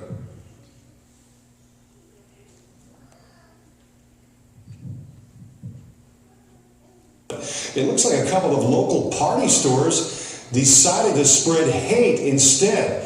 On the edge tonight, some customers were horrified to see their pictures on Instagram and Twitter with racist comments. Some so horrible, we can't show them on TV. They called us looking for answers, and tonight, Fox 2's Andrea Ison found them. pictures have been posted on a lot of social media sites, and people who think racism is wrong and disgraceful will be disgusted, sickened by this. Cell phone pictures were taken of black people, Detroit party store customers who did not know they were being dogged out and disrespected, and some of them are kids. Look at this one of a little boy in a stroller posted on BK of the Day's page. His comment, just another stranded child, while her parents shop for blunts and 40s. And look at this one. 2 young ladies holding dogs that someone wrote they probably stole. In this one, it appears, the employee is pretending to pour something on the man's head. And this one reads, David trying to bleach this Bert. And last but not least, young boys who someone messages are already gang members. Pure racism and pure hatred. And obviously it was someone who didn't think it would get out. Obviously it was someone who thought that those pictures were not going to be found by someone that was of African American descent or someone that was black and see those things and report those things. So it was just sloppy social media. Well, it got out and lots of people saw it. It hurts deep. Well, I say in the black community, if they feel like black people is monkeys, we're going to spend our money with y'all, but y'all feel that way about us. What's the point? Ignorance, racism, and stereotypes. That's all I can think about. I think whoever made that statement should really go to his knees and ask God for forgiveness. Where did the photos come from in the first place? Well, this guy suggests it's West Warren, saying, man, what kind of monkeys do you get at West Warren? You will never catch these monkeys at Miramar Market and Liquor. Well, the owner of Miramar on Schaefer at the Lodge is so upset by this because this page is his son's. I believe somebody stole his ID, his identity, because whatever that's Instagram, whatever. Somebody stole it and tried to damage me and my family and the business. First time I heard about it, it drove me crazy. I couldn't believe it. And I can't point my finger to anyone because I don't know. And neither could he, the owner of West Warren Market, who tells us his son is a person behind the pictures. I apologize to the people. I apologize to little kids to grown men. To grown woman, young kid, girl to grown woman. I will apologize to everybody about my son. Are you disappointed? Yes, I don't like it. Why would your son do something like this then? It's stupid. You always say it's stupid. Do you feel like this sends a really bad message because most of your customers are black? I love a black community. You kicked your son out of here? Yes. No longer works here? No. Because of what he did on here? No. Yes. Yes. A lot of So why do the Arabs love the black community? Money. When you go into the liquor store, they say, hey brother, hey chief, my friend, all this other stuff. And you're like, well, how am I your brother? And when you don't treat me like a brother. If you notice, they can try to talk to our women, but we can't talk to their women. You can be Muslim, you still will not really be able to marry into their family or go to their weddings. So his son learned it from somebody. If you go to the Arab slave trade, you find a root of why they think blacks are nothing but slaves and servants. And so, and this is in Detroit, and black people still go to that same store. If you did this to the Jews or the Arabs, they will boycott and nobody will go to that store anymore and go out of business. If you talk about the Jews or the LGBT community on TV, they'll boycott you. You might lose your job. But when somebody calls a black person a nigger and they talk about saying you're a monkey, we just accept it. We just accept it. Dave Chappelle talks about it all the time. But anyway, and this guy right here is from Africa. He talks about what's going on in Africa, which is going on actually in America too, in our inner city.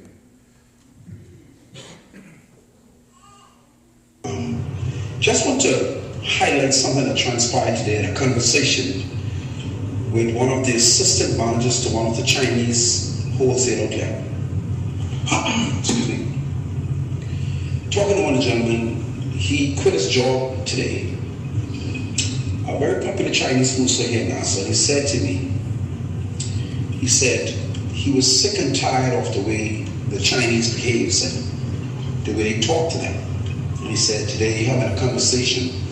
One of the young Chinese managers, the Chinese manager said to the black people are the stupidest set of people that's ever walked the face of the earth. The Chinese said to him that there's no other race in the world more stupider than black people, and that's why black people is to the bottom of every economic ladder in the world, and they will never rise up. He told him, he said, you know, this is a black country. And in this black country, a Chinese or any other ethnicity, any other race of people, whether it's Indian, Chinese, Arabs, and even I don't want to go ready to make a mistake, say that they can come into a black country and they can set up a business next to a black person in a black country, and with the help of the black people, they will put the black man out of business in a matter of weeks. Let me say it again. He said that a Chinese or any other ethnicity can come into a black community or a black country, set up a business next to a black person in a black country, and in a matter of weeks, with the help of black people, they can shut black people out of business. Now, when he highlighted the fact that black people are stupid, I was in awe. But when he explained it to me, I must agree. For another ethnicity to come to our land and tell us that we are the stupidest set of people that has ever walked the face of the earth, we will argue, get angry, but it's a fact. What he said is a fact. Any other ethnicity can set up a business in our country next to black people and will get the support of none of its own people. There are people that go to another race, and he said as far as and black people are the only people that has ever done that. And that's the truth. It sounds cruel, but it's the truth. Because you can set up a store no matter what your prices are. Once the Chinese are selling next to you, the Chinese will shop with the Chinese. If you set up a business, it's even applied to the Indian. Indians will first shop with Indians. Europeans will shop with Europeans. Black people are the only race of people who will spend their money with another race of people who don't like them or who don't care about them. So I must agree with the young Chinese man.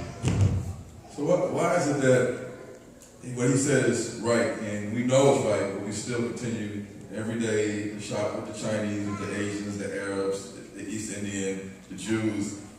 Why is that? Yeah. And if you look at the screen, the Chinese are, the Arabs are holding up Chinese flags. And remember, Rockefeller said that I care not who makes the laws if I control the money.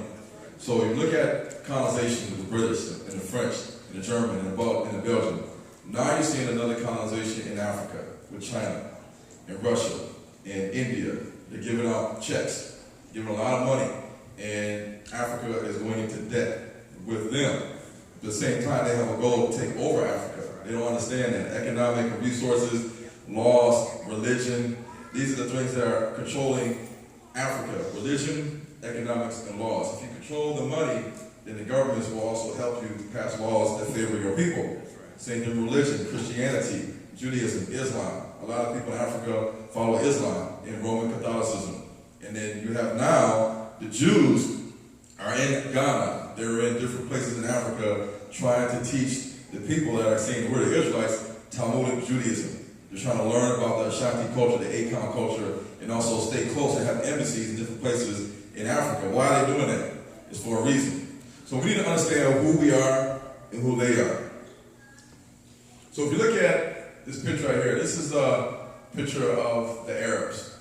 Not the Ottoman Turks, but the Arabs. Now back in the day, the Arabs, they didn't wear the get-up that the people in Saudi Arabia wear or the Ottoman Turk hats. These Arabs were diluted down, but they nevertheless still had melanin in their skin, and they really rode around on camels and horses bareback. Nothing on their chest other than this thing across their chest right here.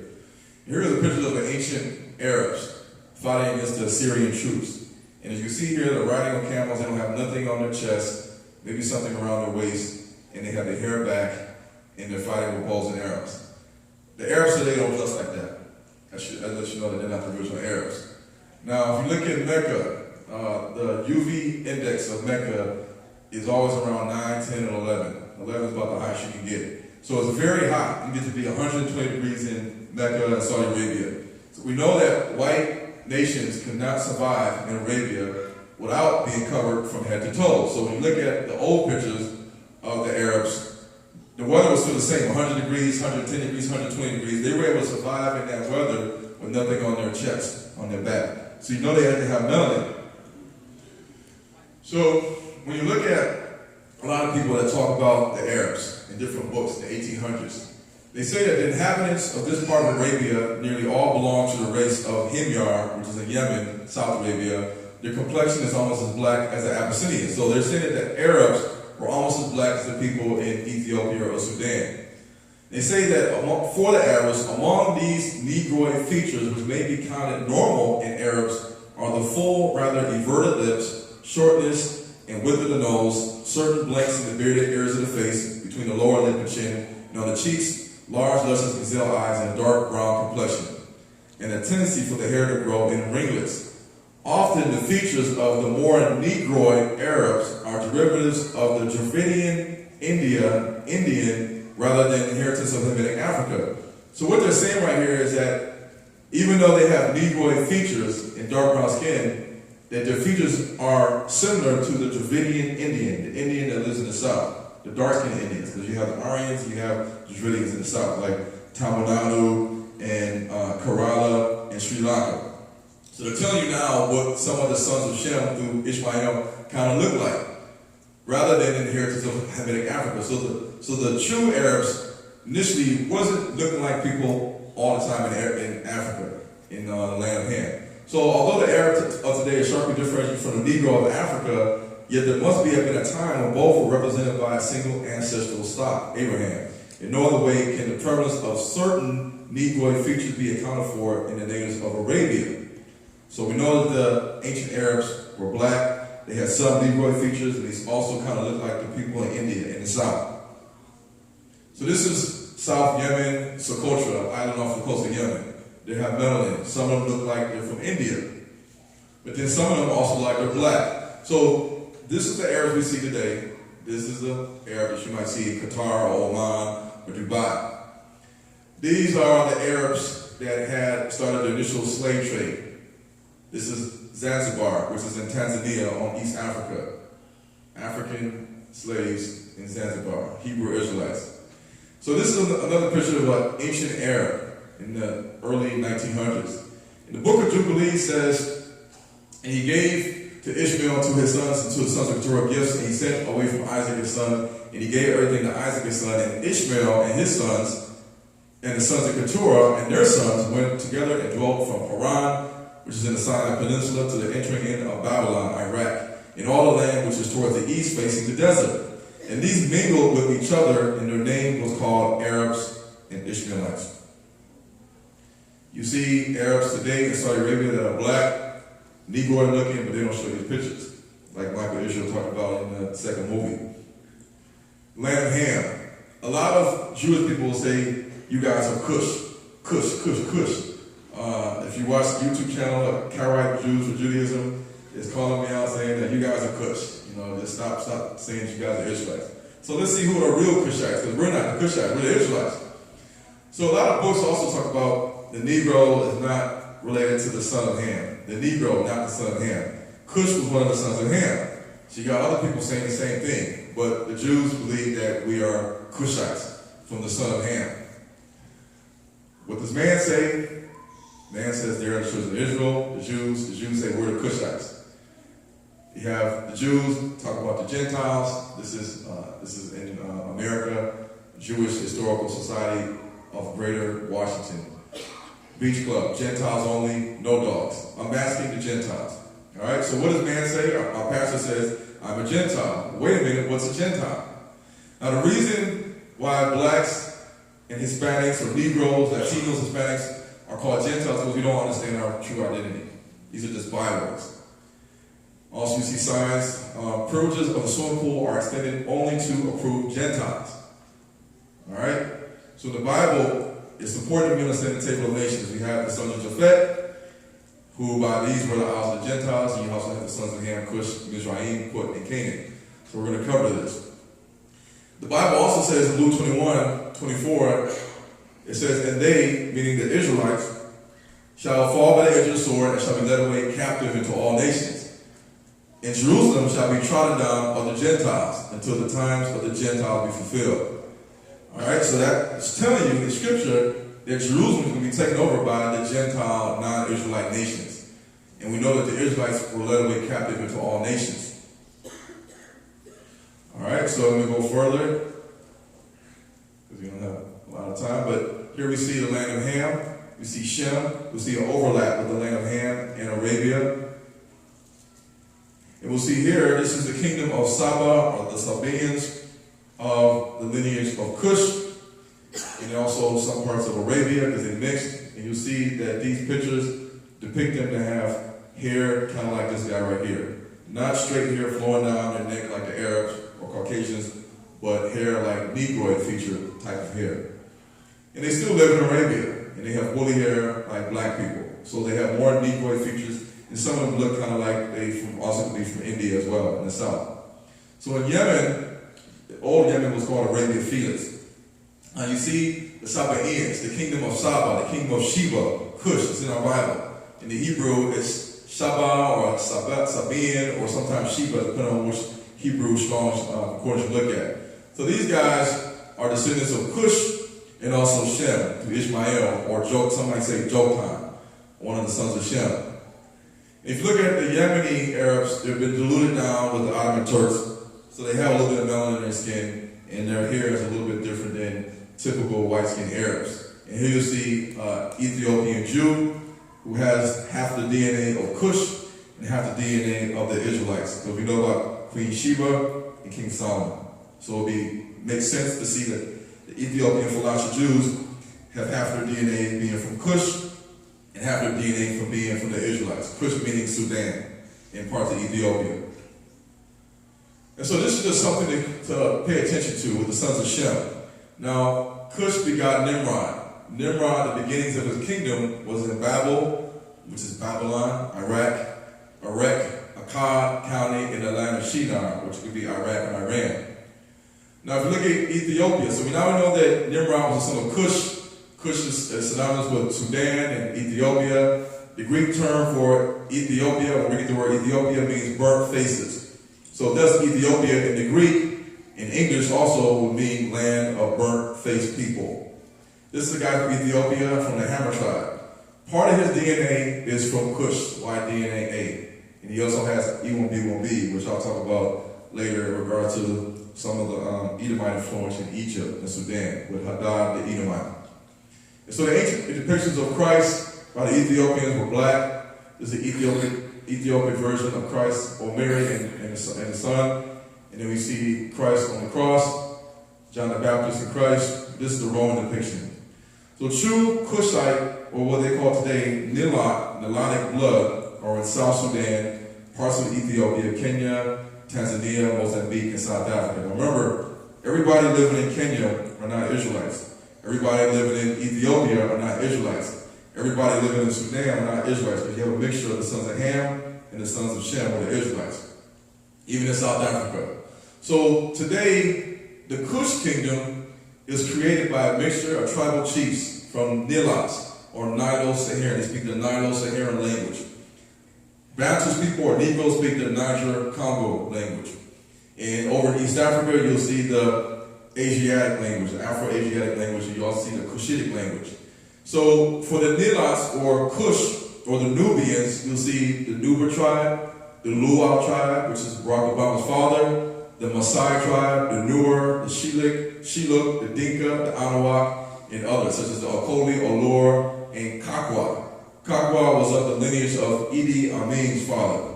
Anybody know what Idi Amin is? Uganda? A lot of people from Uganda, if you ask Baganda, you say, hey, was Idi Amin, was he a Baganda? They, no, he was a Nubian. He was from the Nile, going up to Sudan. So they know that Idi Amin's ancestry comes from Nubia, or Cush. He wasn't an Israelite. And actually, in the later parts, he was for the British against the Mai Mai rebellion with the Kikuyu people in Kenya. So right now, you have a battle in between the government, between the Luau people and the Kikuyu people in Kenya. The Kikuyu people are the Israelites. The Luau people's ancestry goes back to ancient Egypt and Sudan. I had a guy actually email me and tell me this personally, that he is of the Nuba and Luau tribes, half Nuba, half Luau. He said that our ancestry goes back to the ancient royal kings of Egypt and Sudan. So they know this. So Cush is in Sudan and parts of South Egypt and some parts of Ethiopia. So we're not Cushites because our DNA is different. This is Nubian Cushite king or general Idi Amin, president of Uganda. And you see in Sudan, they did a lot of the things that the ancient Egyptians adopted their traditions and customs and religious gods after. So when you look at the Apis bull right here, this is where they got it from. In Sudan, there's more pyramids in Sudan than it is in Egypt. Does anybody know that? There's more pyramids in Sudan than in Egypt. So a lot of people say the Egyptians got it from the people in Sudan. And a lot of times you see the ancient gods of Egypt, they'll have this bull and they have a sun in between this. And remember you had the golden calf with the Israelites, Apis bull, and Moses. And so here we see in ancient Egypt the same type of bull in Egyptians, and here we see in Sudan with the Dinka tribe, how they are always around these bulls. So King Taharqa was the pharaoh of the 25th dynasty of Egypt, and he was the king of the kingdom of Cush. This is in our Bible. You see right here that he has the Egyptian crown, but he's from Sudan. And he looks black, but his DNA is haplogroup A. Ours is E1B1A, so we're not Cushites. He actually helped the Israelites. But anyway, here goes the ancient depiction of the Egyptians, depiction of the Nubians. And the Nubians, as you can see, are dark-skinned people. And they have certain hairstyles, feathers, and earrings, and they didn't have garments with fringes on it. They weren't girdled up, the girded sons, like Bakongo. So when you look at the skull shape of the Cushites, you'll see that they acknowledge that they had low, sloping foreheads. You see right here. And they have robust features evolving into the globular cranium with high vault. So they're telling you also they have a vertical zygomatic arch, which is right here. They have a prominent glabella, which is right here, like the glabellar reflex for the kids, right here. And they have a sagittal plateau and occipital bun, which is less pronounced right here. And I'll show you. The cranium above has pronounced facial prognathism, which means that the jaw protrudes in front of the nasal bone right here. So if you take a straight line and go straight down the nasal bone, you'll see that the jaw is in front of the line. Just like a Negro, but different, or our skull shape is different. The chin is vertical with an angular mandible and very scarred ring. So they talk about the mandible. So they say that the mandible has an angle, so it goes back like this. It goes back. And you'll see also the maxilla go forward like this. And this is common with the Egyptians as well. Now if you look at the skull of a Cushite, you'll see the long sloping forehead, and then you see the back of the head, it just kind of goes straight down like this. So this is an older cranium. So more recent Nubian cranial or Cushite skulls from the Christian period have more rounded skulls without the sloping of the frontal bone. So over time, this has evolved to more like this. See, this is more sloping, this is more steep. However, the vertical zygomatic arch, the prominent glabella, which is right here, sagittal plateau and occipital bun is back here, is less pronounced and are retained. The cranium above is pronounced facial prognathism and moderate dental protrusion, which is right here. So you know how sometimes black people have this hump in the back of their head? And when you cut here, you gotta get back here. Otherwise you have like a tuft of hair. So this is different than what they have. A lot of them are just, a lot of the Cushites, they go straight down. So here's a picture of the Nubians, the Cushites. They ruled Egypt during a certain dynasty before the Persians took over in 500, 400 BC. So the Dinka tribe, the real Cushites, they mark their bodies with tattoos. This is a Dinka tribe woman, typical Dinka tribe marking on the face, and a newer tribe man with his markers on his face, his white DNA is A. He's a true Cushite. They speak the Cushitic Nilo-Saharan language. Their DNA is not the same as our DNA. So we're not the same people. So you can crush any Jewish person saying that we're Cushites simply with scientific fact from our DNA and their DNA. So you look at the white DNA A, it's also seen in the Nama people of South Africa, Namibia, Botswana. And they speak the Nama language. They also are related somewhat and have mixture of their DNA with the Khoisan Bushman people. The people in South Africa that have the slanted eyes, like Asians. And here they see the Nama people. And you'll see some of them have Asian type of appearances, which you see right here and here and here. Similar to what some of the Zulus have in the Exodus. Like Nelson Mandela, his eyes were kind of slanted a little bit, if you look at it. And so the people with the bloodline of Cush, you see them exactly where they should be, in Sudan and parts of Ethiopia. But a lot of the Cushites and Egyptians, when they were invaded by the Persians, by the Greeks, they migrated down here. So you'll see a lot of the Zulu and Xhosa, they have a lot of DNA mixture with the Cushites, the Egyptians, and also the Canaanites in the DNA. And so when you look here at the map of the people with Y-DNA A, you'll see the Dinka, the Shilluk, the Nuba, the Khoisan, the Wait, you see the Ethiopian Jews. Why do Ethiopian Jews have the blood and genetics of Cush? Because they are telling you the history that they say that they are descendants of King Solomon and Queen Sheba. So they're not lying to you. And remember in the story, in the Quran Nagas, King Solomon sent, I think, the oldest of each tribe to go down with Menelik into Ethiopia to show them the way of the God of Israel. And so it makes sense that you have Israelites that came from Israel, went down to the land of Cush with Queen Sheba and her son Menelik, and they started practicing Judaism. And hence you have the Solomonic kingdom.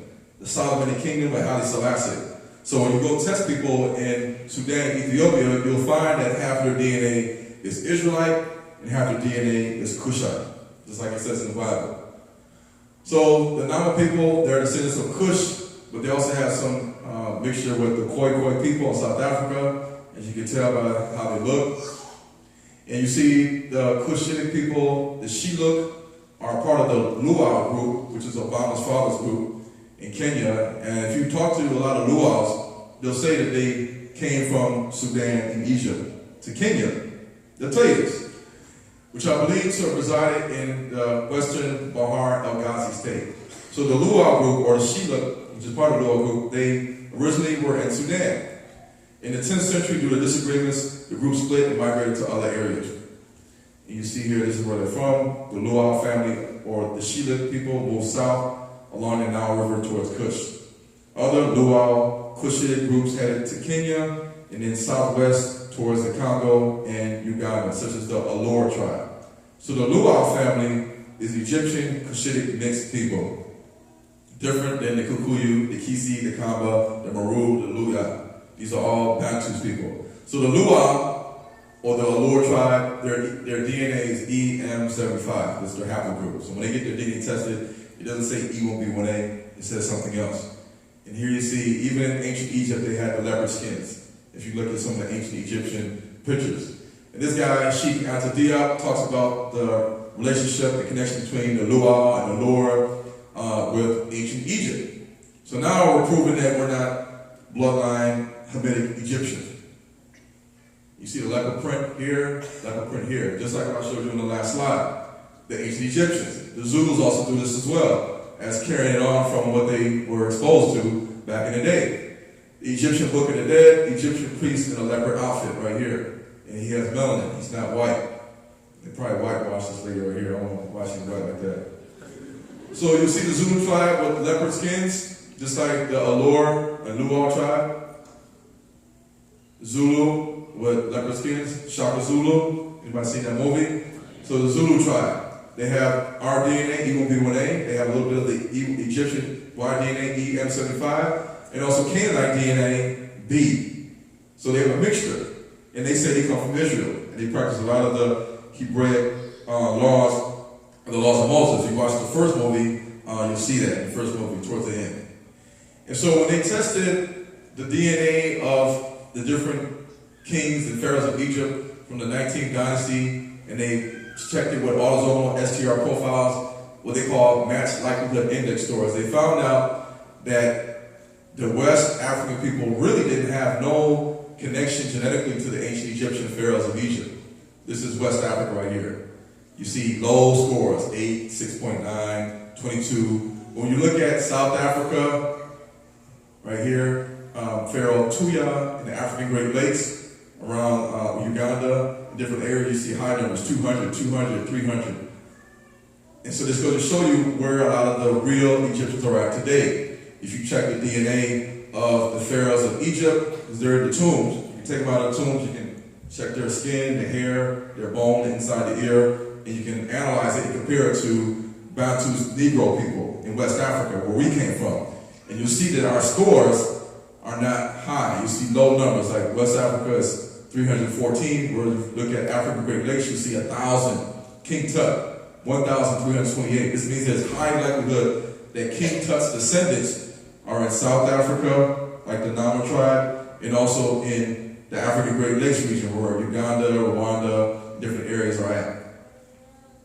So the Anuwak are also Cushitic people. They live in Sudan as well as Ethiopia. But through mixing with the Israelites, because the Israelites went into Egypt and in Sudan, they have a little bit of our DNA too, E1B1A. So you might find some boys within the Anuwak tribe that have our DNA from mixing back and forth with the Egyptians in the Bible, and the Cushites, like Moses and Zipporah. And so, as you see here, they are Negroid features. They're black, but they have different DNA types. All right, so when you look at Shem, Judah, Ham, Egyptian union, you'll see that in 1 Kings, it talks about King Solomon. King Solomon loved many strange women with the daughter of the Pharaoh, the women of the Moabites, the Ammonites, even the Edomites, the Zidonians, and the Hittites. So, but the Bible says that of the nations concerning which Yahuwah said unto the children of Israel, ye shall not go in to them, neither shall you come in, neither shall they come in unto you. For surely they will turn away your heart after their gods. But Solomon clave unto these loves. And this is the reason why the split of Israel happened, and the Israelites started to backslide and do against the covenant, because they started intermarrying with other nations and started worshiping their gods. So you see pictures of black Jesus right here. And a lot of times when they depict black Jesus in other nations, East Africa, even India, say, what did Jesus look like? They'll say he was Afro-Asiatic. There's some reports that Christ, when he went to Egypt, during that period of time that he was in Egypt, in India, they say that he came to India, and they call him Saint Isa. And some of the people living in India and Tibet, they seen what Christ looked like, the ancient stories, and they say that he looked Afro-Asiatic, like from East Africa. He was a black man. They call him Saint Isa. And so they depicted him to be like this in terms of his appearance. When you look at the Afro-Asiatic people, meaning the people that are mixed with Shem and Ham, you got to look over into Ethiopia and also Sudan. You see the Habab tribe right here, and they are people, they dress kind of like the ancient Hebrews and people that live pastoralist lifestyle. And they have woolly hair, and they live also in Eritrea. And you have a mixture of them that are of the Beja tribe, which is a little bit of Egyptian and Arab mix. And they speak half Beja, half Bedouin. And the Bedouins in Israel and Jordan, the black ones, they speak a Hebrew and Arabic mix. And also they speak half Tigrayan, which is similar to Ge'ez, the language of the Ethiopian Jews, called Hassa. And so we know that Esau's seed also went into Egypt. Esau, his children, married the daughters of Canaan, the daughter of Ishmael. It's in the Bible. But Hadad the Edomite also went into Egypt. And when he fled, he went to Egypt with his other Edomite friends and his father's servants, and Hadad was a child. And when he got older, the Pharaoh of Egypt found great favor with Hadad, so that he gave him to wife the sister of his own wife, the queen of Egypt. The sister of Taphanes, the queen. There's actually a city in Egypt called Taphanes, if you look at the maps. And the sister of Taphanes bare him Genubath, his son, whom Taphanes weaned in the Pharaoh's house. So now we're seeing a child named Genubath that's half Edomite and half Egyptian. And Genubath was raised in the Pharaoh's household among the sons of Pharaoh.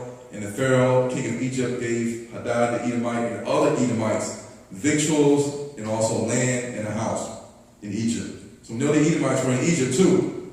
And we'll see the mixture of their DNA with the Arabs and the Cushites in Egypt and other ethnicities in Ethiopia. Because not everybody in Ethiopia are straight Cushites. Now when you look at the Habesha people, a lot of them, they are dark-skinned, light-skinned. They look kind of Shemitic. They don't look like typical people in Sudan. But they have a story that they came from Israel. A lot of them, you talk to them, some of them may not know. Then you ask them, hey, have you heard of the story that you guys came from Israel? They'll laugh and say, yeah, our ancestors told us that before. We heard that before. So the Habesha people, they live in the north of Ethiopia, like the Tigrayans, the Eritreans, the Aga, i.e. the Kemnan. The Beta Israel also lives in the north part of Ethiopia, and the Amharic Ethiopians. This is Eritrea, this is Ethiopia. Now there's a Jewish presence in Ethiopia or Sudan by the Jews of Axum, the Solomonic dynasty, also the Beta Israel philosophy Jews that are in Ethiopia, but most of them are in Israel today. Now what's interesting is that the Zagwe rulers not only claim Hebraic roots, but also alleged to have descended from Moses and Zipporah. So now you have King Solomon and Queen Sheba. You also have the Solomonic dynasty, the Zagwe rulers of Ethiopia, that say they came from Moses and Zipporah, the Cushite. So when you look at the different divisions of the Agag people in Ethiopia, you'll see one of them is called the Kemet people. And here goes their churches that they built underneath the ground, made of pure rock. Nobody knows how they did it. The Kemet people are a pagan Hebraic peasantry group of people in Ethiopia. There's books written about them from Sinai to Ethiopia. And you'll see that the Greeks, Philostorgus lived in 300, 400 AD. He was a historian of the 4th and 5th centuries. He said that, on the other hand, we know from Philostorgus that in the time of Alexander the Great, a Syro-Jewish colony settled in Abyssinia, and inhabitants assert that besides the Canaanites, their conquerors, the Jews also sent a colony into their country. We know that it is in fact inhabited by a vast number of Israelites who were at one time united in a national body ruled by a monarch or a king of their own religion. We know besides that about the year 150 BC that the Jews called by the Greeks were called Kolobes, or the mutilated ones, were very then numerous in Abyssinia. So around the time of the Maccabees, 150 BC, you see that there were a lot of Israelites in Ethiopia.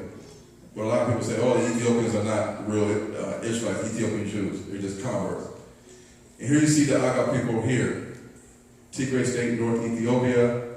They have been Christianized. You see them wearing the cross.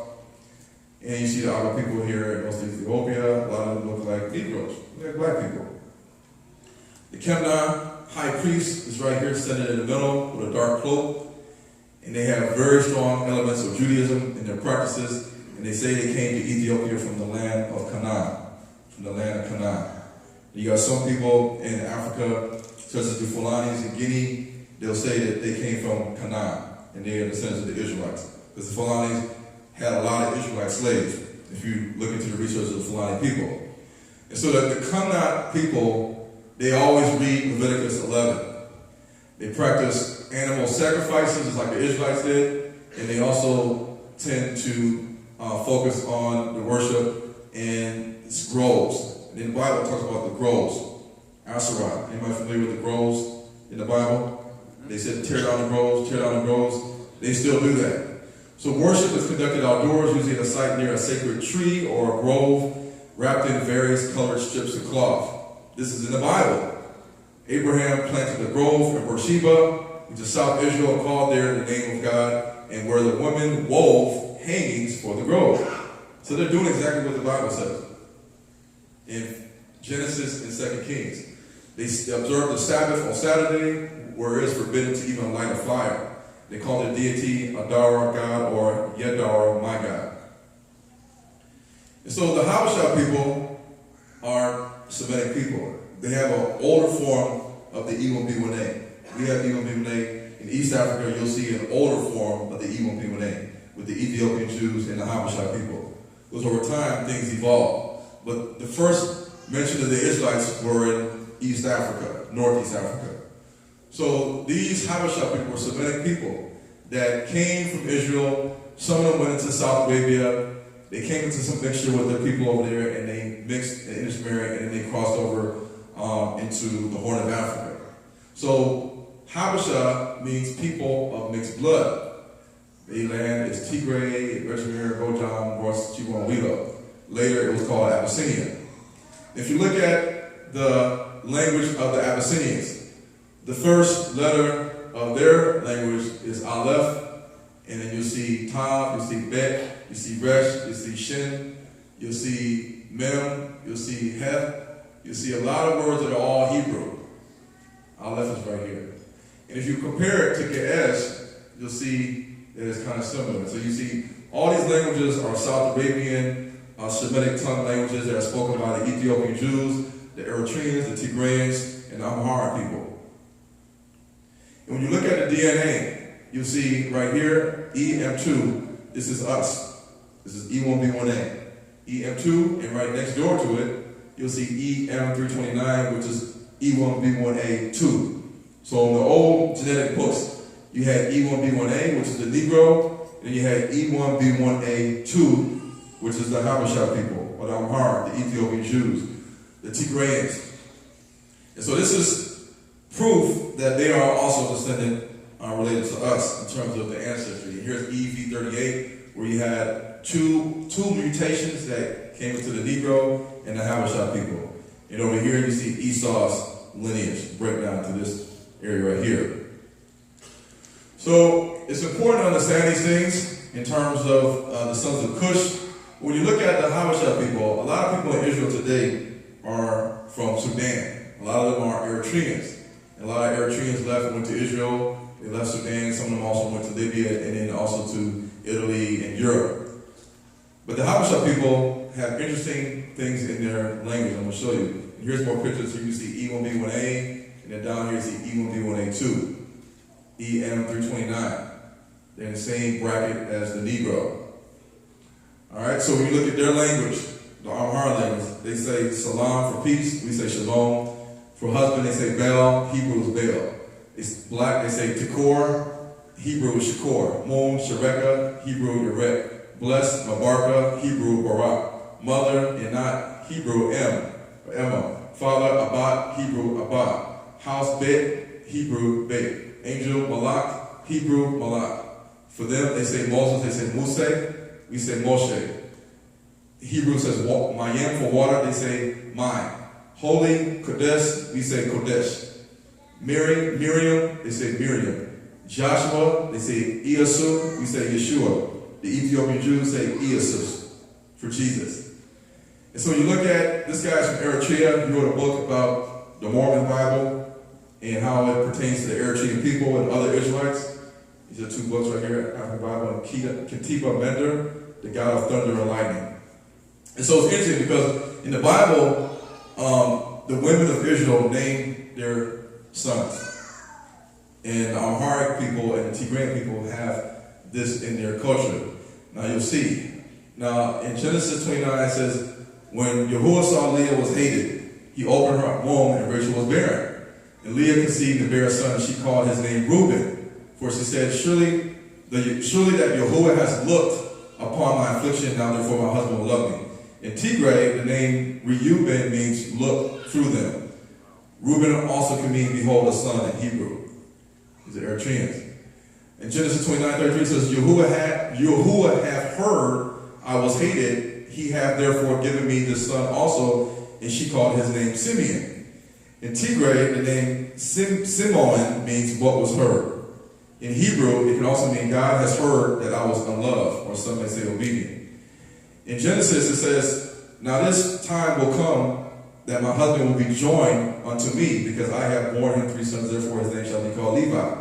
In Tigray, Levi, or Lewi, pronounced Lewa, means join, or binding. In Hebrew, Levi means adjoining. Is this a coincidence? No, it's not. It's the Eritrean people right here. Now it says in Genesis 29, it says, now will I praise Yahuwah, therefore she called his name Judah, and left bearing. In Tigray, Judah, pronounced Uda, means praise. And the Bible also says, Rachel said, God hath judged me, and have also heard my voice, and he gave me a son, therefore she called his name Dan. In Tigray, in Ge'ez, the language of the Ethiopian Jews, the word Dana means judge. So the Habesha people were just Hamites. Why would they have these words that correlate to Hebrew names? Exactly how the Bible says it. And why would they have E1B1A2? And we are E1B1A. And here you see in Israel, they're discriminated against big time, even though they carry the flag of Israel. So they're Israelites living in the land of Israel, just like the people in Dimona. And this is more examples here. This is what they look like.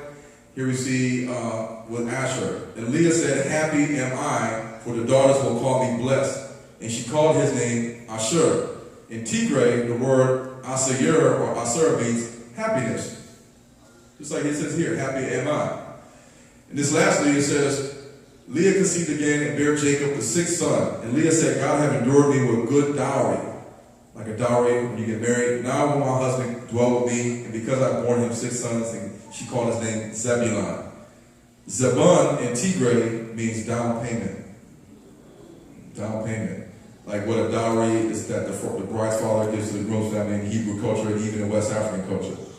So this basically shows you that you have people that are living in Ethiopia that are Israelites. But the Bible says that we're alike unto the children of Ethiopia. Cornelius Tacitus says many assert that the Hebrews are a race of Ethiopian or black origin. This is during the time of Josephus Flavius, 1st century AD, during the time when the first and second temple was destroyed. So which group fits the statement? These people over here, the Negroes, or these people, the Jews? Obviously, it's the Negroes. Ethiopian man, African American man. Tyson Beckford is an Ethiopian man. Take his hair off, he looks like he could be brothers with him. Bible says, are ye not as the children of the Ethiopians unto me, O children of Israel? So there's a connection.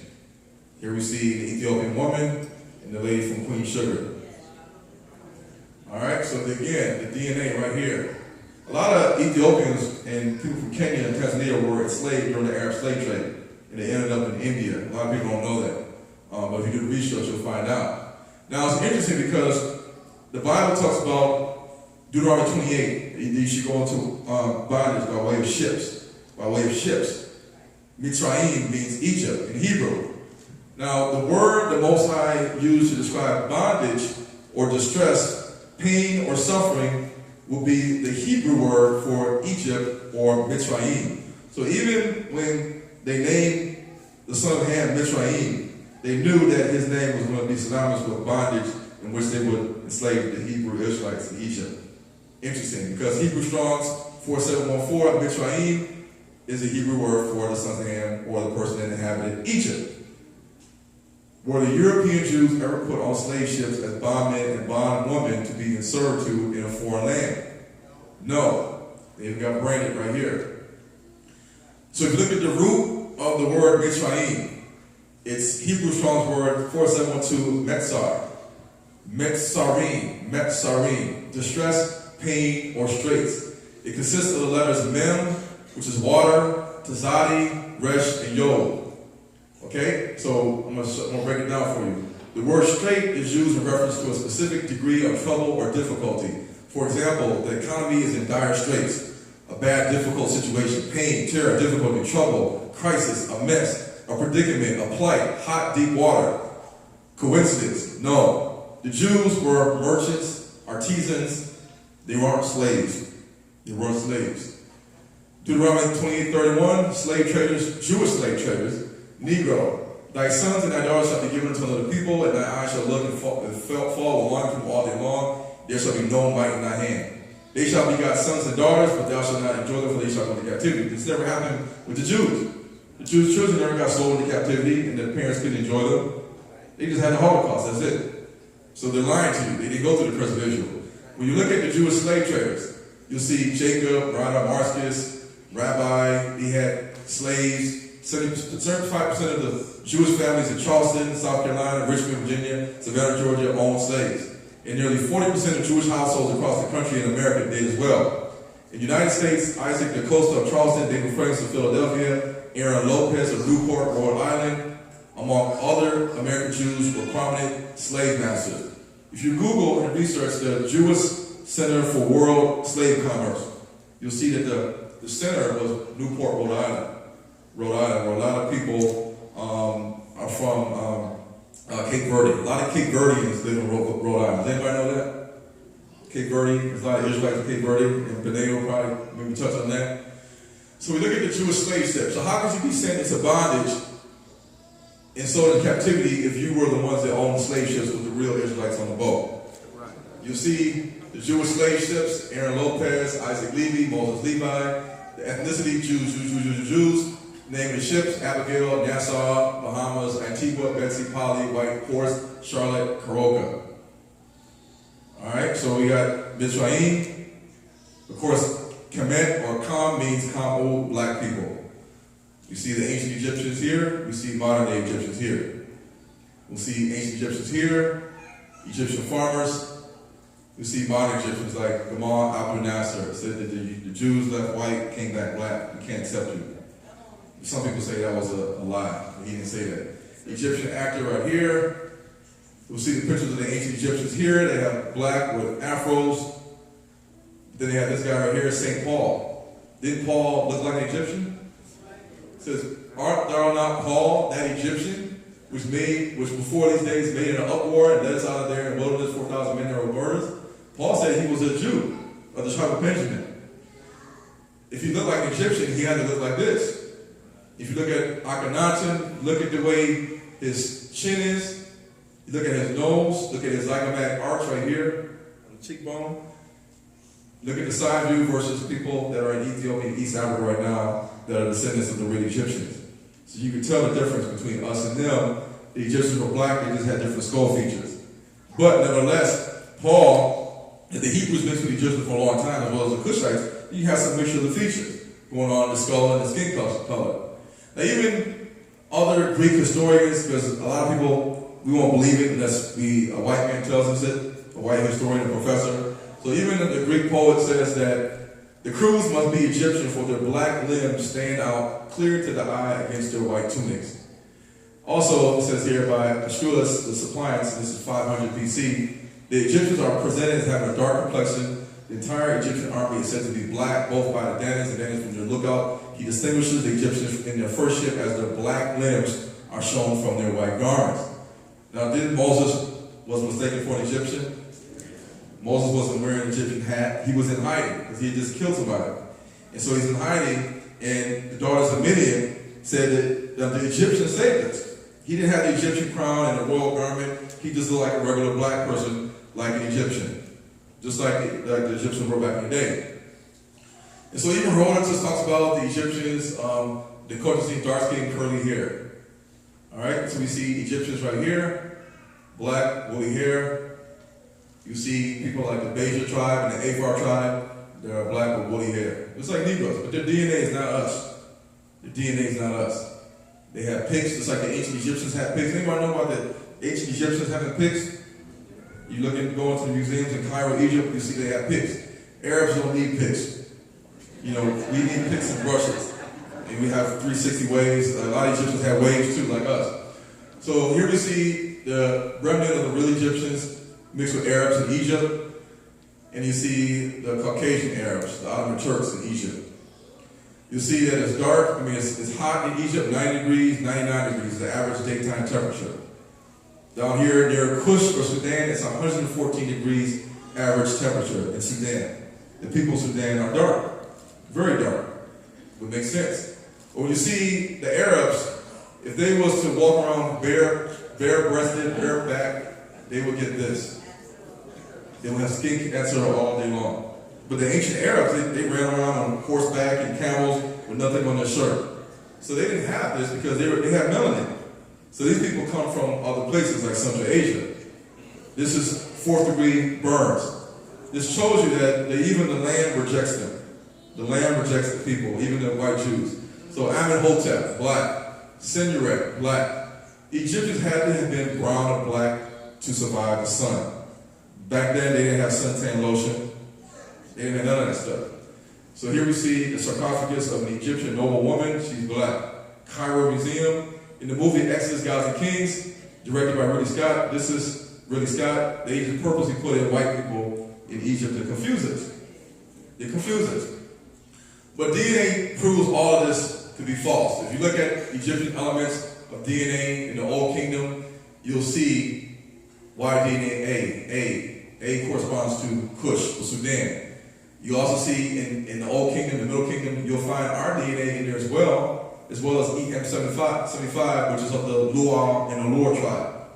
EM78, EM123, EM35, the Edomites DNA, the Libyan Puttite DNA right here And you see our DNA in here. Because why? Because the Hebrew Israelites were in Egypt as well during the Old Kingdom and the Middle Kingdom back in the day. And then they left. So the New Kingdom didn't really have any of our DNA in there. By that time, they were already in Israel. So when you look at King Solomon, he married an Egyptian woman. You look at Gezer, Pharaoh of Egypt gave Gezer, gave it to King Solomon as a dowry gift. Look at the Middle Kingdom. You'll see the DNA of the Cushites and the people like the Olor tribe, the Luau. You'll see their DNA. Also the DNA of the Canaanites in Egypt, but not our DNA. Okay, L2 is always seen in black people in Africa. And so you see people in Ethiopia, Semitic, Edomitish. This is Christian Bale as Moses. We know that's a lie. If they said an Egyptian delivered us out of the hands of shepherds, we know the Egyptians were black, so this is a straight lie. But our parents believe this. And they have a white Jesus in church, and they tell us that we're Gentiles and everything else. Moses was black, Exodus 4:6. And you might remember the story. It says, the Lord said, put your hand into your bosom. And so he took his hand with bosom, and when he took it out, his hand was leprous like snow. All right, what's leprosy? This is leprosy. You go to India, you go to Hawaii, you go to certain parts of the world, you see that leprosy is a granulomatous disease. And it causes lumps, you lose your eyesight, your fingers start having auto amputation. Kind of like gangrene when your toes just fall off and they've been dead with no circulation for so long. So that's leprosy, true leprosy. But wait a minute, leprosy also can make your skin lighter. This is leprosy in a person with pigmentation. And when it got a little bit light on this guy's back. So what sign or miracle will be so great that will make the children of Israel finally believe in Yah after seeing a real snake turn into a staff? Remember, after the snake turned to a staff, they still didn't believe. He said, I need another sign. Surely it isn't white skin turning white as snow. Remember, the Jews say that they are white. That the Israelites are white, Moses was white. So if the real Israelites were really white and their skin turned leprous, let me show you what leprosy looks like in a white person. It turns a little bit of pinkish red. Pinkish red. All right? Caucasian. This is a white person's leg, and leprosy just causes a little raised pinkish rash. So, in this form of leprosy, there was loss of sensation, skin lesions, nerves enlarged, and pinkish rash. Was the miracle turning this complexion? No, it wasn't. Leprosy and white skin is still white with a red border. This is not a miracle or a sign. So changing from this to white, because Nordic people in Finland, Sweden, and Scandinavia are really white. So if the Jews were white, then that wouldn't be the miracle. And when you look at, this is another interesting thing, snow in Hebrew means shalet. When you look and talk about white as snow, and so they were supposed to believe the last sign, which was when Moses put his hand and took it out. So Hebrew Strong's shove means to turn back. All right, so he said, put thy hand into thy bosom. He put his hand in his bosom, he brought it out, and it was again restored to the complexion of his other flesh. And if they will not believe thee, nor hearken to the voice of the first sign, they will definitely believe thee because of the voice of the second sign. So let's talk about comparison. In Genesis 42:8, it says that Joseph saw his brothers, his aunts, and he knew them. But he made himself stranger to them, and he spake roughly to them, and he said to them, whence come ye? And his brother said, from the land of Canaan, to buy food. And Joseph knew his brethren, but they knew him not. So if Joseph was white, and he knew, if the Israelites were white, and they knew that Joseph was white, and he went to the land of Egypt, if they saw one white guy amongst all these black people, wouldn't they know they're the Israelite? Okay? So let's flip the script. And Joseph saw his brothers, and he knew them, and Joseph knew his brethren, but they knew not of them. Now, if the Israelites were black, and Egypt was all white, and his brother said they came to Egypt looking for food, and they seen one black guy, and the Israelites are black amongst all these white people, they would say, he's an Israelite. He's an Israelite. But we know that this is what the real story was. Here we see Benjamin, here we see Judah, here we see Joseph, here we see the Egyptians. Genesis 42:8, and Joseph knew his brethren, but they knew him not. Joseph knew his Israelite brethren because they were black, but they didn't know him because he was amongst the sea of black people. People standing next to him, black people. Joseph stood there and didn't open his mouth. He didn't speak to them in Hebrew. He used a translator. So this goes to show you, the real depiction of the Egyptians is this guy, not this guy. So when they show you, like in Sunday school, when we had Sunday school, we had images of this. We had coloring books, and we had white crayons and yellow crayons, never needed a brown crayon. And so you see here, in order for a tree bark, this is what they constantly told us in Sunday school. So we believed that we were somebody else other than the Israelites, or even the Egyptians. But the Bible says Abel Mizraim was talking about the children of Israel coming to bury their father Jacob in the land of Canaan. The Canaanites said this is a grievous mourning for the Egyptians, even though it was the Israelites coming to bury their father, which is a tradition that even the Igbos have. If the Igbo man dies in America, if you have the money, his body needs to be shipped back to Nigeria to be buried. So the Jewish people deny the true evidence that lies in the museums. King Tut, King Tutmosis, during the time of Moses, Tutmosis, Hatshepsut, Tutmosis the third 18th dynasty. His Y DNA can be seen to be A, E, and T. Guess who has the Y DNA T? The Somalians. Somalians in Minnesota and other places, they say that they know that they're descendants of the ancient Egyptians as well. So when you check the DNA of the mummies, you'll see their DNA come from Kush, Nubia, Sudan, also the Somalians, and also the DNA, not our E1B1A DNA, but the E1B1A DNA, the E75, E1B1B, same DNA is seen in the Lor tribe, the Luar tribe, and other tribes in Central Africa and East Africa. They also have maternal DNA L0 through L3, because why? Because a lot of the Israelites, they had children with Egyptian women. So it's not unfamiliar to have the DNA of the maternal DNA of the Egyptians and the Canaanites, because that's what the Israelites did. They mixed with the Canaanite woman, the Egyptian woman as well. But as you can see here, his face is not black because he's burnt. When you go to a funeral, isn't most black people darker at their funeral? When white people die, they get more pale.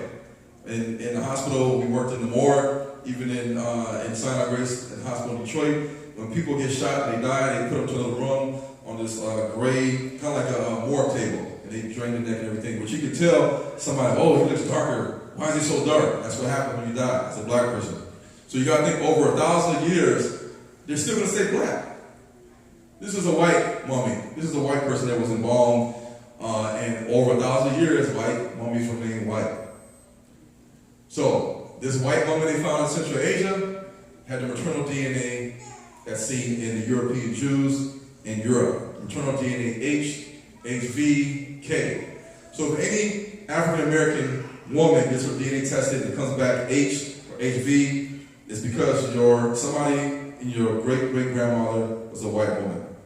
If it doesn't say L0, L2, L3, L4, if it says H, the reason why it's H is because somebody in your maternal lineage was a European. So males of this lady carried an R1A, which is also seen in European Jews. So the skulls of the Egyptians also prove that we are not the Egyptians. So let's look at the skull of Ramses, Pharaoh Ramses. If you look here, we talk about prognathizm of the jaw. Negroes have prognathous jaws. All right, so if you take the straight line down of the nasal bone right here, it's even and flush with the line. All right? If you look here, see, prognathism is where the teeth protrude or the jaw protrudes.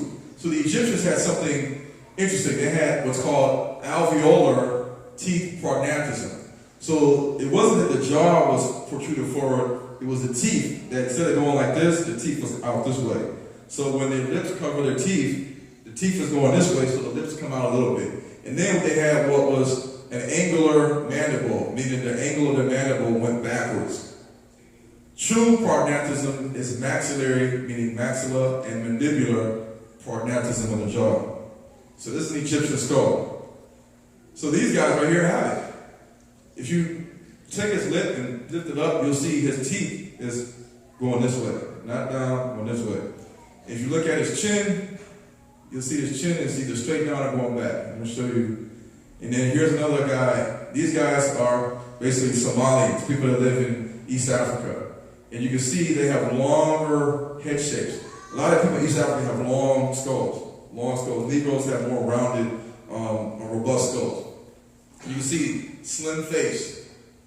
You see the nose pattern. You see the jaw. It's also Somali and Bajan people right here. All right? Somalians with no prognathizm like the ancient Egyptians. You go straight down, the lips right here, the jaw, the mandibles is behind the red line.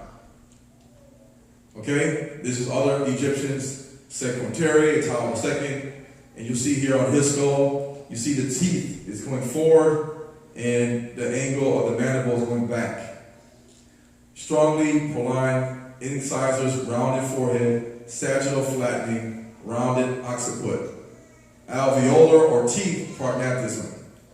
Alright? And this is going to show you two moles the first, two moles the second, two moles Seti the first. You'll see angles of the jaw going back. This is all oral maxillofacial analysis that can prove that we're not Egyptian. This is the jaw, this is the maxilla mandible. Now it's like we're in school now, learning biology. This is alveolar prognathism, what the ancient Egyptians had. Teeth going forward. This is true prognathism right here of the maxilla mandible. Now let's see what the Negro has. The Negro, which is Bantus people, African Americans, you have true protrusion of the maxilla and the mandible, not just the teeth, but the whole jaw is going forward. Caucasians also have straight line down. Here we see the prognathism of people like in Cush and the Canaanites. Here we see a Negro. You see that it goes forward. The face is wider, the nose. It's not as long as East Africans. This is also in the Congo, Bantus, it says Bantus, Congo. You see prognathism in the jaw, right here. Congo, prognathism in the jaw. You don't see a long skull, you see a more rounded skull from the side and from the front. Congo, prognathism in the jaw. They also filed their teeth down, which is also seen in other many tribes. This is also a Bantus person, Negro in the Sudan. This is a Congo Negro. This is an Nilotic Kushite Negro. You see the roundness of the face versus the slenderness of the face. Y'all see that? How the face is more rounder, it's more slender. If you do a side angle, you see that his skull is more longer. This is a guy also from the Congo. Congolese, Bantus man. This is a typical black man. He has prognathism on the jaw. So when you look at the black skulls, you look at European, Egyptian skulls, you'll find different things. And what they do is they term it as either prognathis or dolichocephalism or orthognathism. So when you look at the Canaanites, this is interesting too because you have the pygmies. The pygmies. Okay, so they have a term called brachycephalic. It is a jaw that is vertically on the same line as the forehead, like Europeans. This is called orthognathism. This is like the Egyptians. But when you look at this guy right here, his name was Lucien Bartholin. He was a founder of the Institute of Carthage in Tunisia. And he found that the majority of the skulls in Tunisia, Carthage, Phoenicia is a Greek term for the Canaanites. So we know about Hannibal. Anybody know about Hannibal?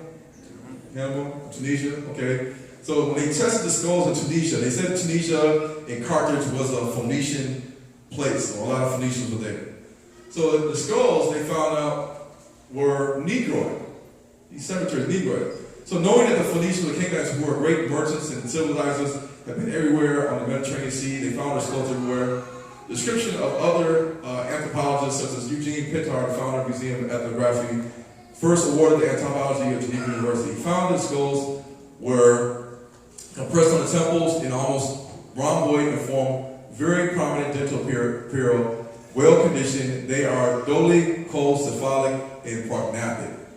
So the people that have dolichocephalic and prognathic skulls or jaws are the pygmy people. The pygmy people. So the ancient Phoenicians or Canaanites are the pygmy people.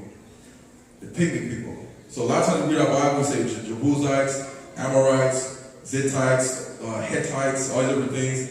The Bible talks about the children of Israel marrying with the Canaanites in Judges 3, Ezra 9, over 1,000 years. You see that the Bantus Negro, Bakongo, you'll see that his DNA is seen in the mix of the Pygmy people. This is the Pygmy man from the Batubi tribe.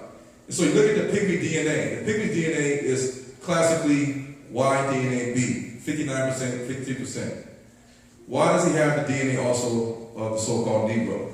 Because over time, over 1,000 years, we were mixing with the Canaanites.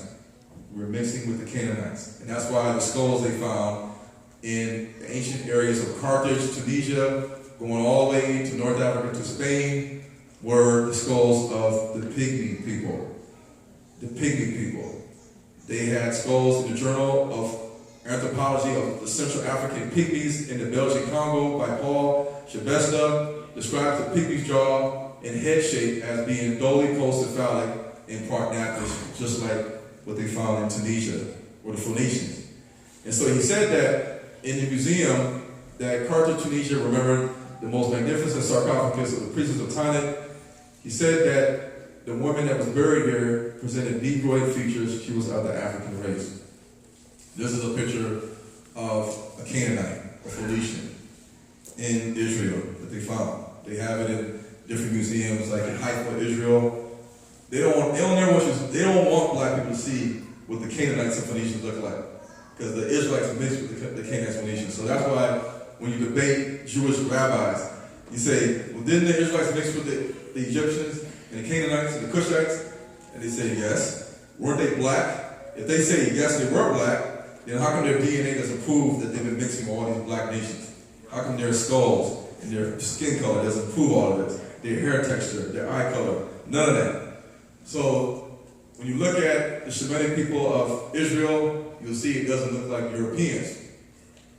And this is the oldest skull that was found, dated back many, many years ago, was found in Israel in a place called Qafzeh, Qafzeh. And it's a Negro skull. If you go straight down, you'll see it as prognathous. And Carthage was a city, Phoenician city of Tyre in the 9th century BC. They worshiped the gods of the Canaanites, such as Baal and Melkart. So you know about Baal, right? Baal and the Canaanite gods. Here goes Tyre, here goes Canaan. Tyre is part of Canaan until under Egypt. And here goes the Phoenicians or the Canaanites worshiping Baal, or Melkart, the Canaanite god of the storms. And other anthropological researchers also prove that the skulls found in Carthage, meaning the Phoenicians and the Canaanites, were people of those found with the Negroid Pygmy population. They found these skulls also in Lebanon, which is also ancient days a part of the Canaanite territory before the Israelites took it, and they had the tribe of Asher and other nations. If you look at the 12 tribes of Israel territory, Lebanon is also a part, I think, of the tribe of Asher and Naphtali. So actually, the Jews don't really have all the land. They don't have all the land, because Lebanon is part of it, Jordan is part of it as well. And so when they go in and look at the Pygmy tribes and say that these guys are indigenous, they don't really understand that these are actual biblical people, the Canaanites, the Cushites, the Egyptians. You see orthoprognathous Egyptians. You see that they don't have the prognathism of the jaw. This is a man in Egypt. This is also people you'll see also in Central Africa with Egyptian features. And I think we're kind of break. 1 minute. Okay, I know it's a lot of information. Is this too much? No. Not too much? Okay. All right, so a lot of times we talk about the Tutsi Jews. The Tutsi Jews have a history of mixing with the ancient Egyptians and the Cushites. So they call them the Jews of Cush. Their DNA shows the same thing. They have what they call is, the Tutsi language is called the Gitutsi, which was the African Jewish lingua franca of the Katara Hebrew Empire. The empire of the Kether, which is the crown in Hebrew. The Gitutsi spoken by the Tutsi Jews is a Hebrew Cushitic language, similar to Yiddish, because Yiddish is a mixture. But Yiddish is a mixture of Germanic, Slavic, and Hebrew. Germanic, Slavic, Turkish, and Hebrew. That's what Yiddish is. Ladino is Spanish and Hebrew. Slavonic is Greek and Hebrew. The Tutsi Jews speak a language that's a mixture of the Cushitic language and Hebrew. That's why they're called the Jews of Cush. So when you look at King Solomon, Queen Sheba, you look at the Tutsi Jews who are also called the Yashar, the righteous, upright ones. The Tutsi Jews display a high sense of justice using the Mosaic law as their law of codes. And so when you look at the flag of Burundi, it represents 3 Jewish kingdoms that succeeded after the death of King Solomon. The first star represents the kingdom of Judah, the second star represents the kingdom of Israel, and the third star represents the kingdom of Cush. Because we have Rwanda, Burundi is where the Tutsi Jews live at.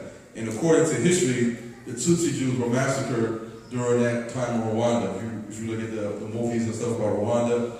And so here we see beyond the rivers of Ethiopia, you see Uganda, Lake Victoria, the Nile River going down, and then you see Rwanda and Burundi right here. Just like the Bible says, beyond the rivers of Ethiopia, my worshipers, my suppliants shall bring me offering.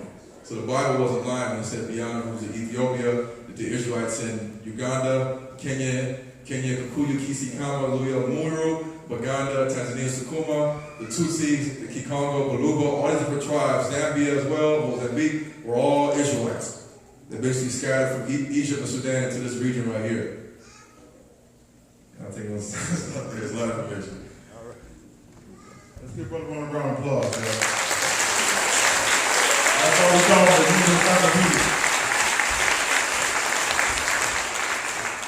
I know y'all may be saying, man, that's a lot, man. This is a lot. It's a lot. Right? Let me read you something here from Baruch, the 2nd chapter. It's from the Apocrypha.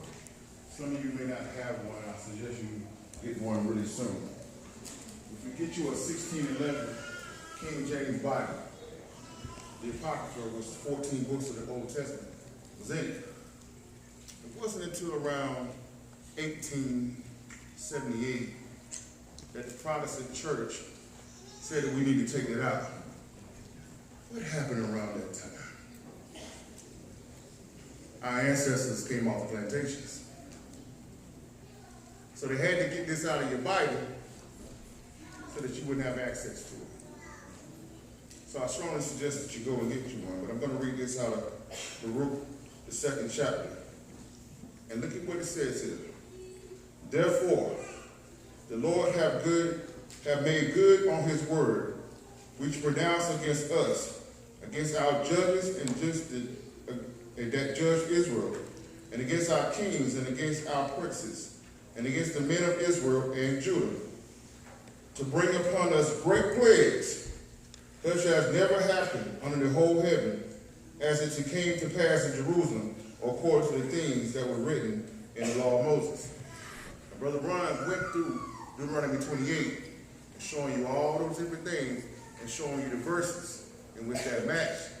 You see here in the Apocrypha, Baruch, who was living around the time of the Persian captivity, said that these things are going to happen. But this is what he also said, going down to verse 27. He says, O Lord our God, thou hast dealt with us after all thy goodness, and according to thy great mercy of thine. As thou spakest by thy servant Moses, in the day when thou didst come to command him to write thy law before the children of Israel, saying, if ye will not hear my voice, surely this great multitude shall be turned into a small number among the nations where I shall scatter them. For I knew that they would not hear me, because of the stiff-necked people. But listen to this. But in the land of their captivities, they shall remember themselves.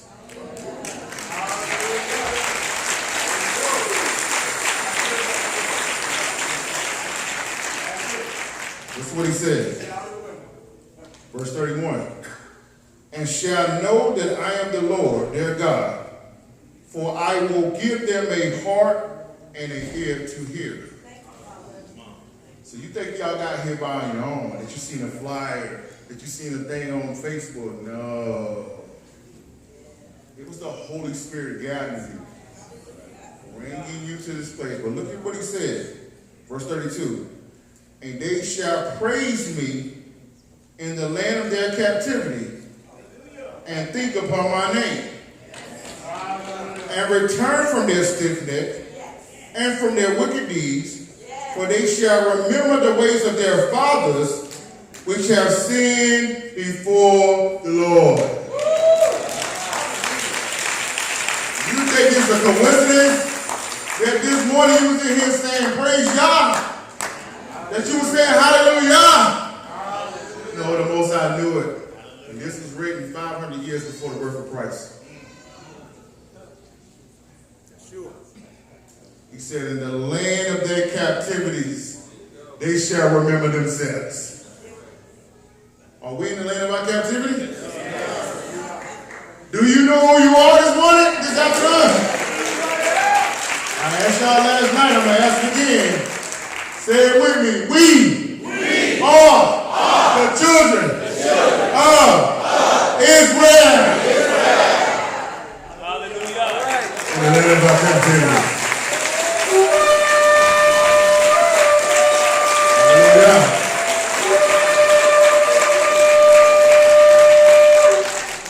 So we're about to break for lunch. Brother Boz has an announcement as far as lunch is concerned. Hallelujah. Are you enjoying this time? Hallelujah. From the beginning to this point right here, it's truly been a blessing. And I am truly grateful to be a part of it. And I want to take 1 minute to do one thing really, really quickly. Because there is a set of gentlemen that work really hard to put everything together. And they told me not to say anything and not to let y'all know who did it. But I'm going to be rebellious. Because they worked hard. And I want everyone to recognize the brothers who came together. And Ron sent out a text message and said, I want to come to North Carolina. Can we make it happen? And there was a few gentlemen who responded, and we came together, and we're here. And so, Brother Chris,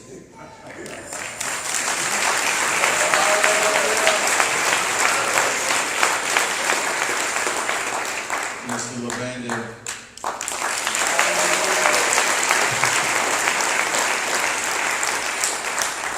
Brother Colwyn,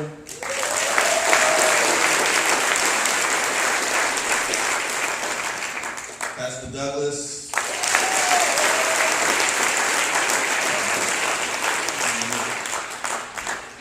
I had something to do with it too. and what I'm telling you is this, we didn't want to charge for the event to come, but the event cost. We're here at a cost. We had to get these guys, we had to pull them away from their families. Ron brought his entire family with him. They're not able to be here, but they are here. And so we want to be a blessing to these guys for coming, taking that time off of work, literally time off of work. I'm not speaking figuratively, literally money that's not being made to be here today. Not necessarily because they would have been working today, but y'all know what I mean. He's been on the road since Wednesday. So you're talking Wednesday, Thursday, and Friday that he came. And we brothers came together and said, it doesn't matter. We'll put the money up, whatever needs to be paid for, we'll pay for it up front.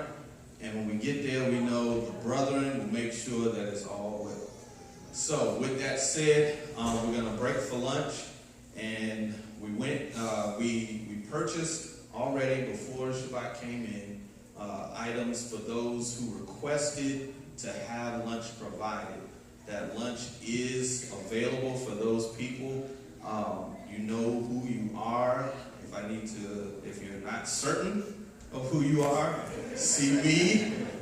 But for anyone who has already reserved lunch, it is ready. Now, what we do know is that there's a lot of people that did traveling and this and that. So what we also did was prepared, and we just kind of purchased a bunch of snacks and waters and different things that can be available to anyone. And so we didn't want anybody to be hungry because we're here all day. But again, we had to be prepared for 500 people who registered. We couldn't just buy enough food for every single person, which is why we did it by reservation. So for those who did reserve, you head to the back here through these doors. They're waiting for you. If you are in a position where you did not reserve, you did not bring anything to eat, then again, please let those who have paid for the food go through and get their food, and whatever's left over, we ain't taking none of it home. Okay? And so even after we get finished, we're gonna put some snacks in the lounges, so there'll be some snacks for anybody as we go throughout the day, because we're here for quite some time. So, a couple hours, kids get restless, you kind of get restless, and so you can go in either of the lounges and also in the back, and we'll have little naps and stuff like that a couple hours after lunch, so that sort of thing. The only other thing, so please, if you brought your lunch or whatever, do not eat anything in the sanctuary. So you have the foyer, you have the lounges, you have back here, we have tables and chairs set up back there. It's not a huge area, but also, of course, you have outside. If you want to hang out by your car, anything is fine. But just whatever you do, please clean up behind yourself and make it a little bit easier on the people who are helping and volunteering. Which I also did want to recognize, if you see anybody that has this on, you can ask them a question if you have one. And if they don't know the answer, they know who can get you the answer. And so that's why we did that. And I want to say thank you to my MHG family for volunteering to help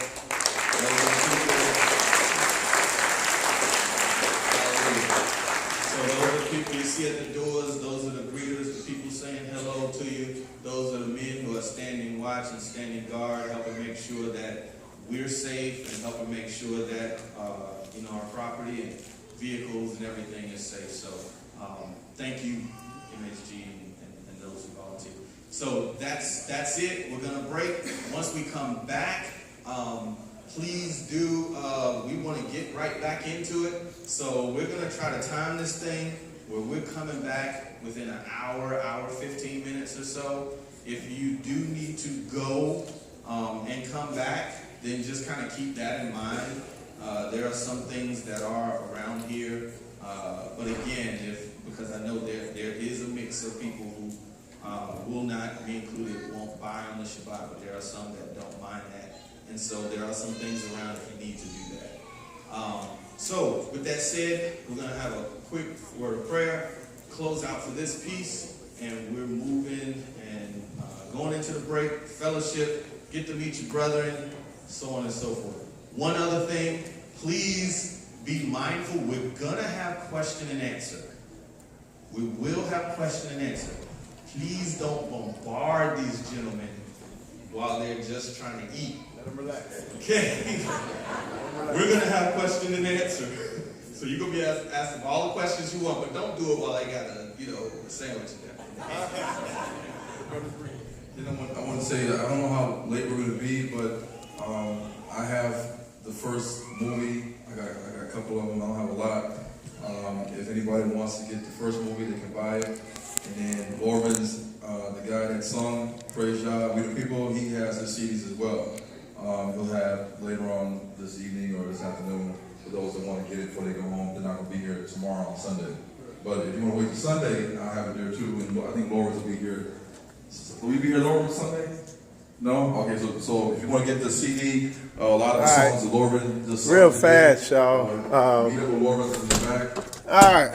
Shalom, y'all. Shalom, Michael Israel. I'm in a couple minutes. I already talked to Ron. He's gonna come out, and I'm gonna interview him. I'm gonna have Brother Benea come out. I'm gonna interview him also. And I just wanted to say, I saw in the comments there's a lot of y'all Hebrews, and y'all like, why is there a cross there? Why they dress like this? Why they dress like that? You got to understand Ron's crowd. Ron is waking people up, okay? This is a Christian church. Look, it's a straight up Christian church, and they realize this is the truth, so they're in the process of waking up. It ain't like when you wake up in the morning, you don't just jump up out of bed and start running. It's a process. So they're in the early stages of waking up. So a lot of y'all need to use your eyes and ears. Stop being so damn emotional. I mean, I've seen some of the comments in there, you know. So understand what's going on. You know, Ron, it's the early stages, you know, of a wake up here. You know, I don't. You should be happy. I mean, this is a big church. A lot of the people from the church came here. Some of these people, they got some of the people. This is their first time ever hearing this information. You see what I'm saying? So, like I said, it's a body, and I know a lot of y'all think you are the whole body, but it's parts of the body. You're a part of the body. Understand that. And you know, Ron's doing his part. Everybody's doing their part. So, yeah, let me go grab Ron. I'm going to interview him real quick.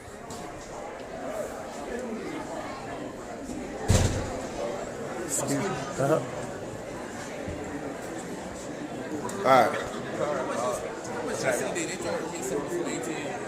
All right. Hey, so Brother Benea, real fast. So we're going to get Brother Benea on here. Hey, so how'd it go? What do you think so far? It's a lot of information. I mean, especially for people that are looking for definitive truth as far as, you know, information as far as who we are, things that they can share with family and friends that's irrefutable, that puts down all the lies that you've heard today about the, you know, the people that are occupying the land today and saying that, you know, they're the people. Then you have us saying that no, we're the people. But so you would need some evidence to kind of prove beyond a shadow of a doubt, you know, who we are. So this is that evidence. So right. This is phase one. So phase one was, you know, a lot of, you know, you saw some DNA evidence. You saw some references or information about languages and customs and practices and stuff like that. In phase two, which is later on this afternoon, you know, like I said, I'm going to go over a lot of the scholastic books. And again, it's irrefutable. You know, we didn't author any of this information, this documentary stuff. It's been out there for a very long time. Some of this, you know, I'll put it to you this way.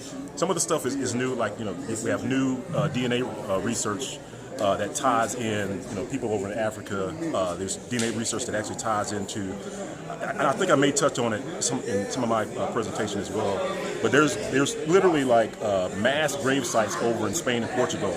There's mass grave sites over in Sao Tome, and I actually saw this on a video that Brother Ron and Brother Josh, Maury Josh and Takoa put together. But there's DNA research that's been done in Sao Tome, which is where the Portuguese Jews sent their Jews, right? Okay. The children of Judah to. Okay. And when they took a look at the DNA of those guys, they matched our DNA.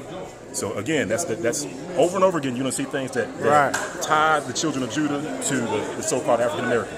You'll see things that tie the children of Judah to the so-called Brazilian, you know, to those that are in Jamaica, or Barbados, Bahamas. All right. So it's coming. So just stay tuned. You've seen stage one, so stage two's coming up. All right. And we're going to soon. Y'all was on Hebrews number 2, Negro.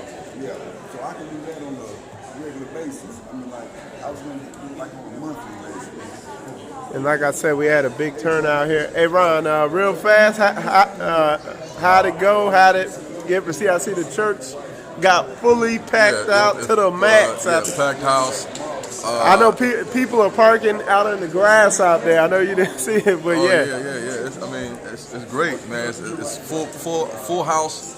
Lawrence dropped the music. Pastor Byers, MSG, they had some good music too.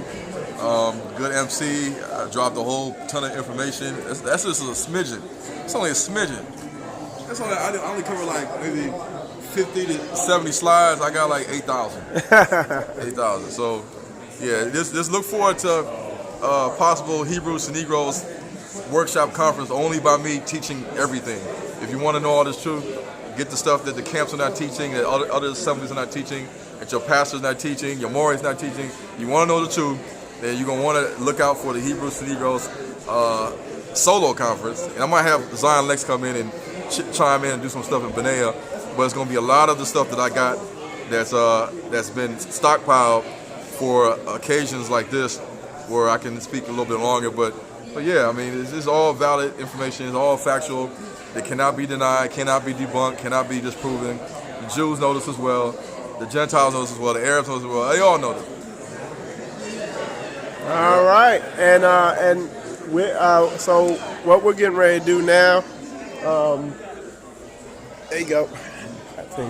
Yeah, so what we're getting ready to do now is we're getting ready to. It's going to be a break. That's why I titled this Part 1, and I guess in about an hour and a half, 2 hours, I'll go live again, and we'll press on with Part 2 of this. So definitely tune in. Part 2 is going to be Brother Benaya, and it's going to open up, and that's going to be in about an hour and a half, maybe 2 hours, and it's going to open up with a performance by Michael Norman. So if y'all have seen him before, it's going to be an awesome performance. All right.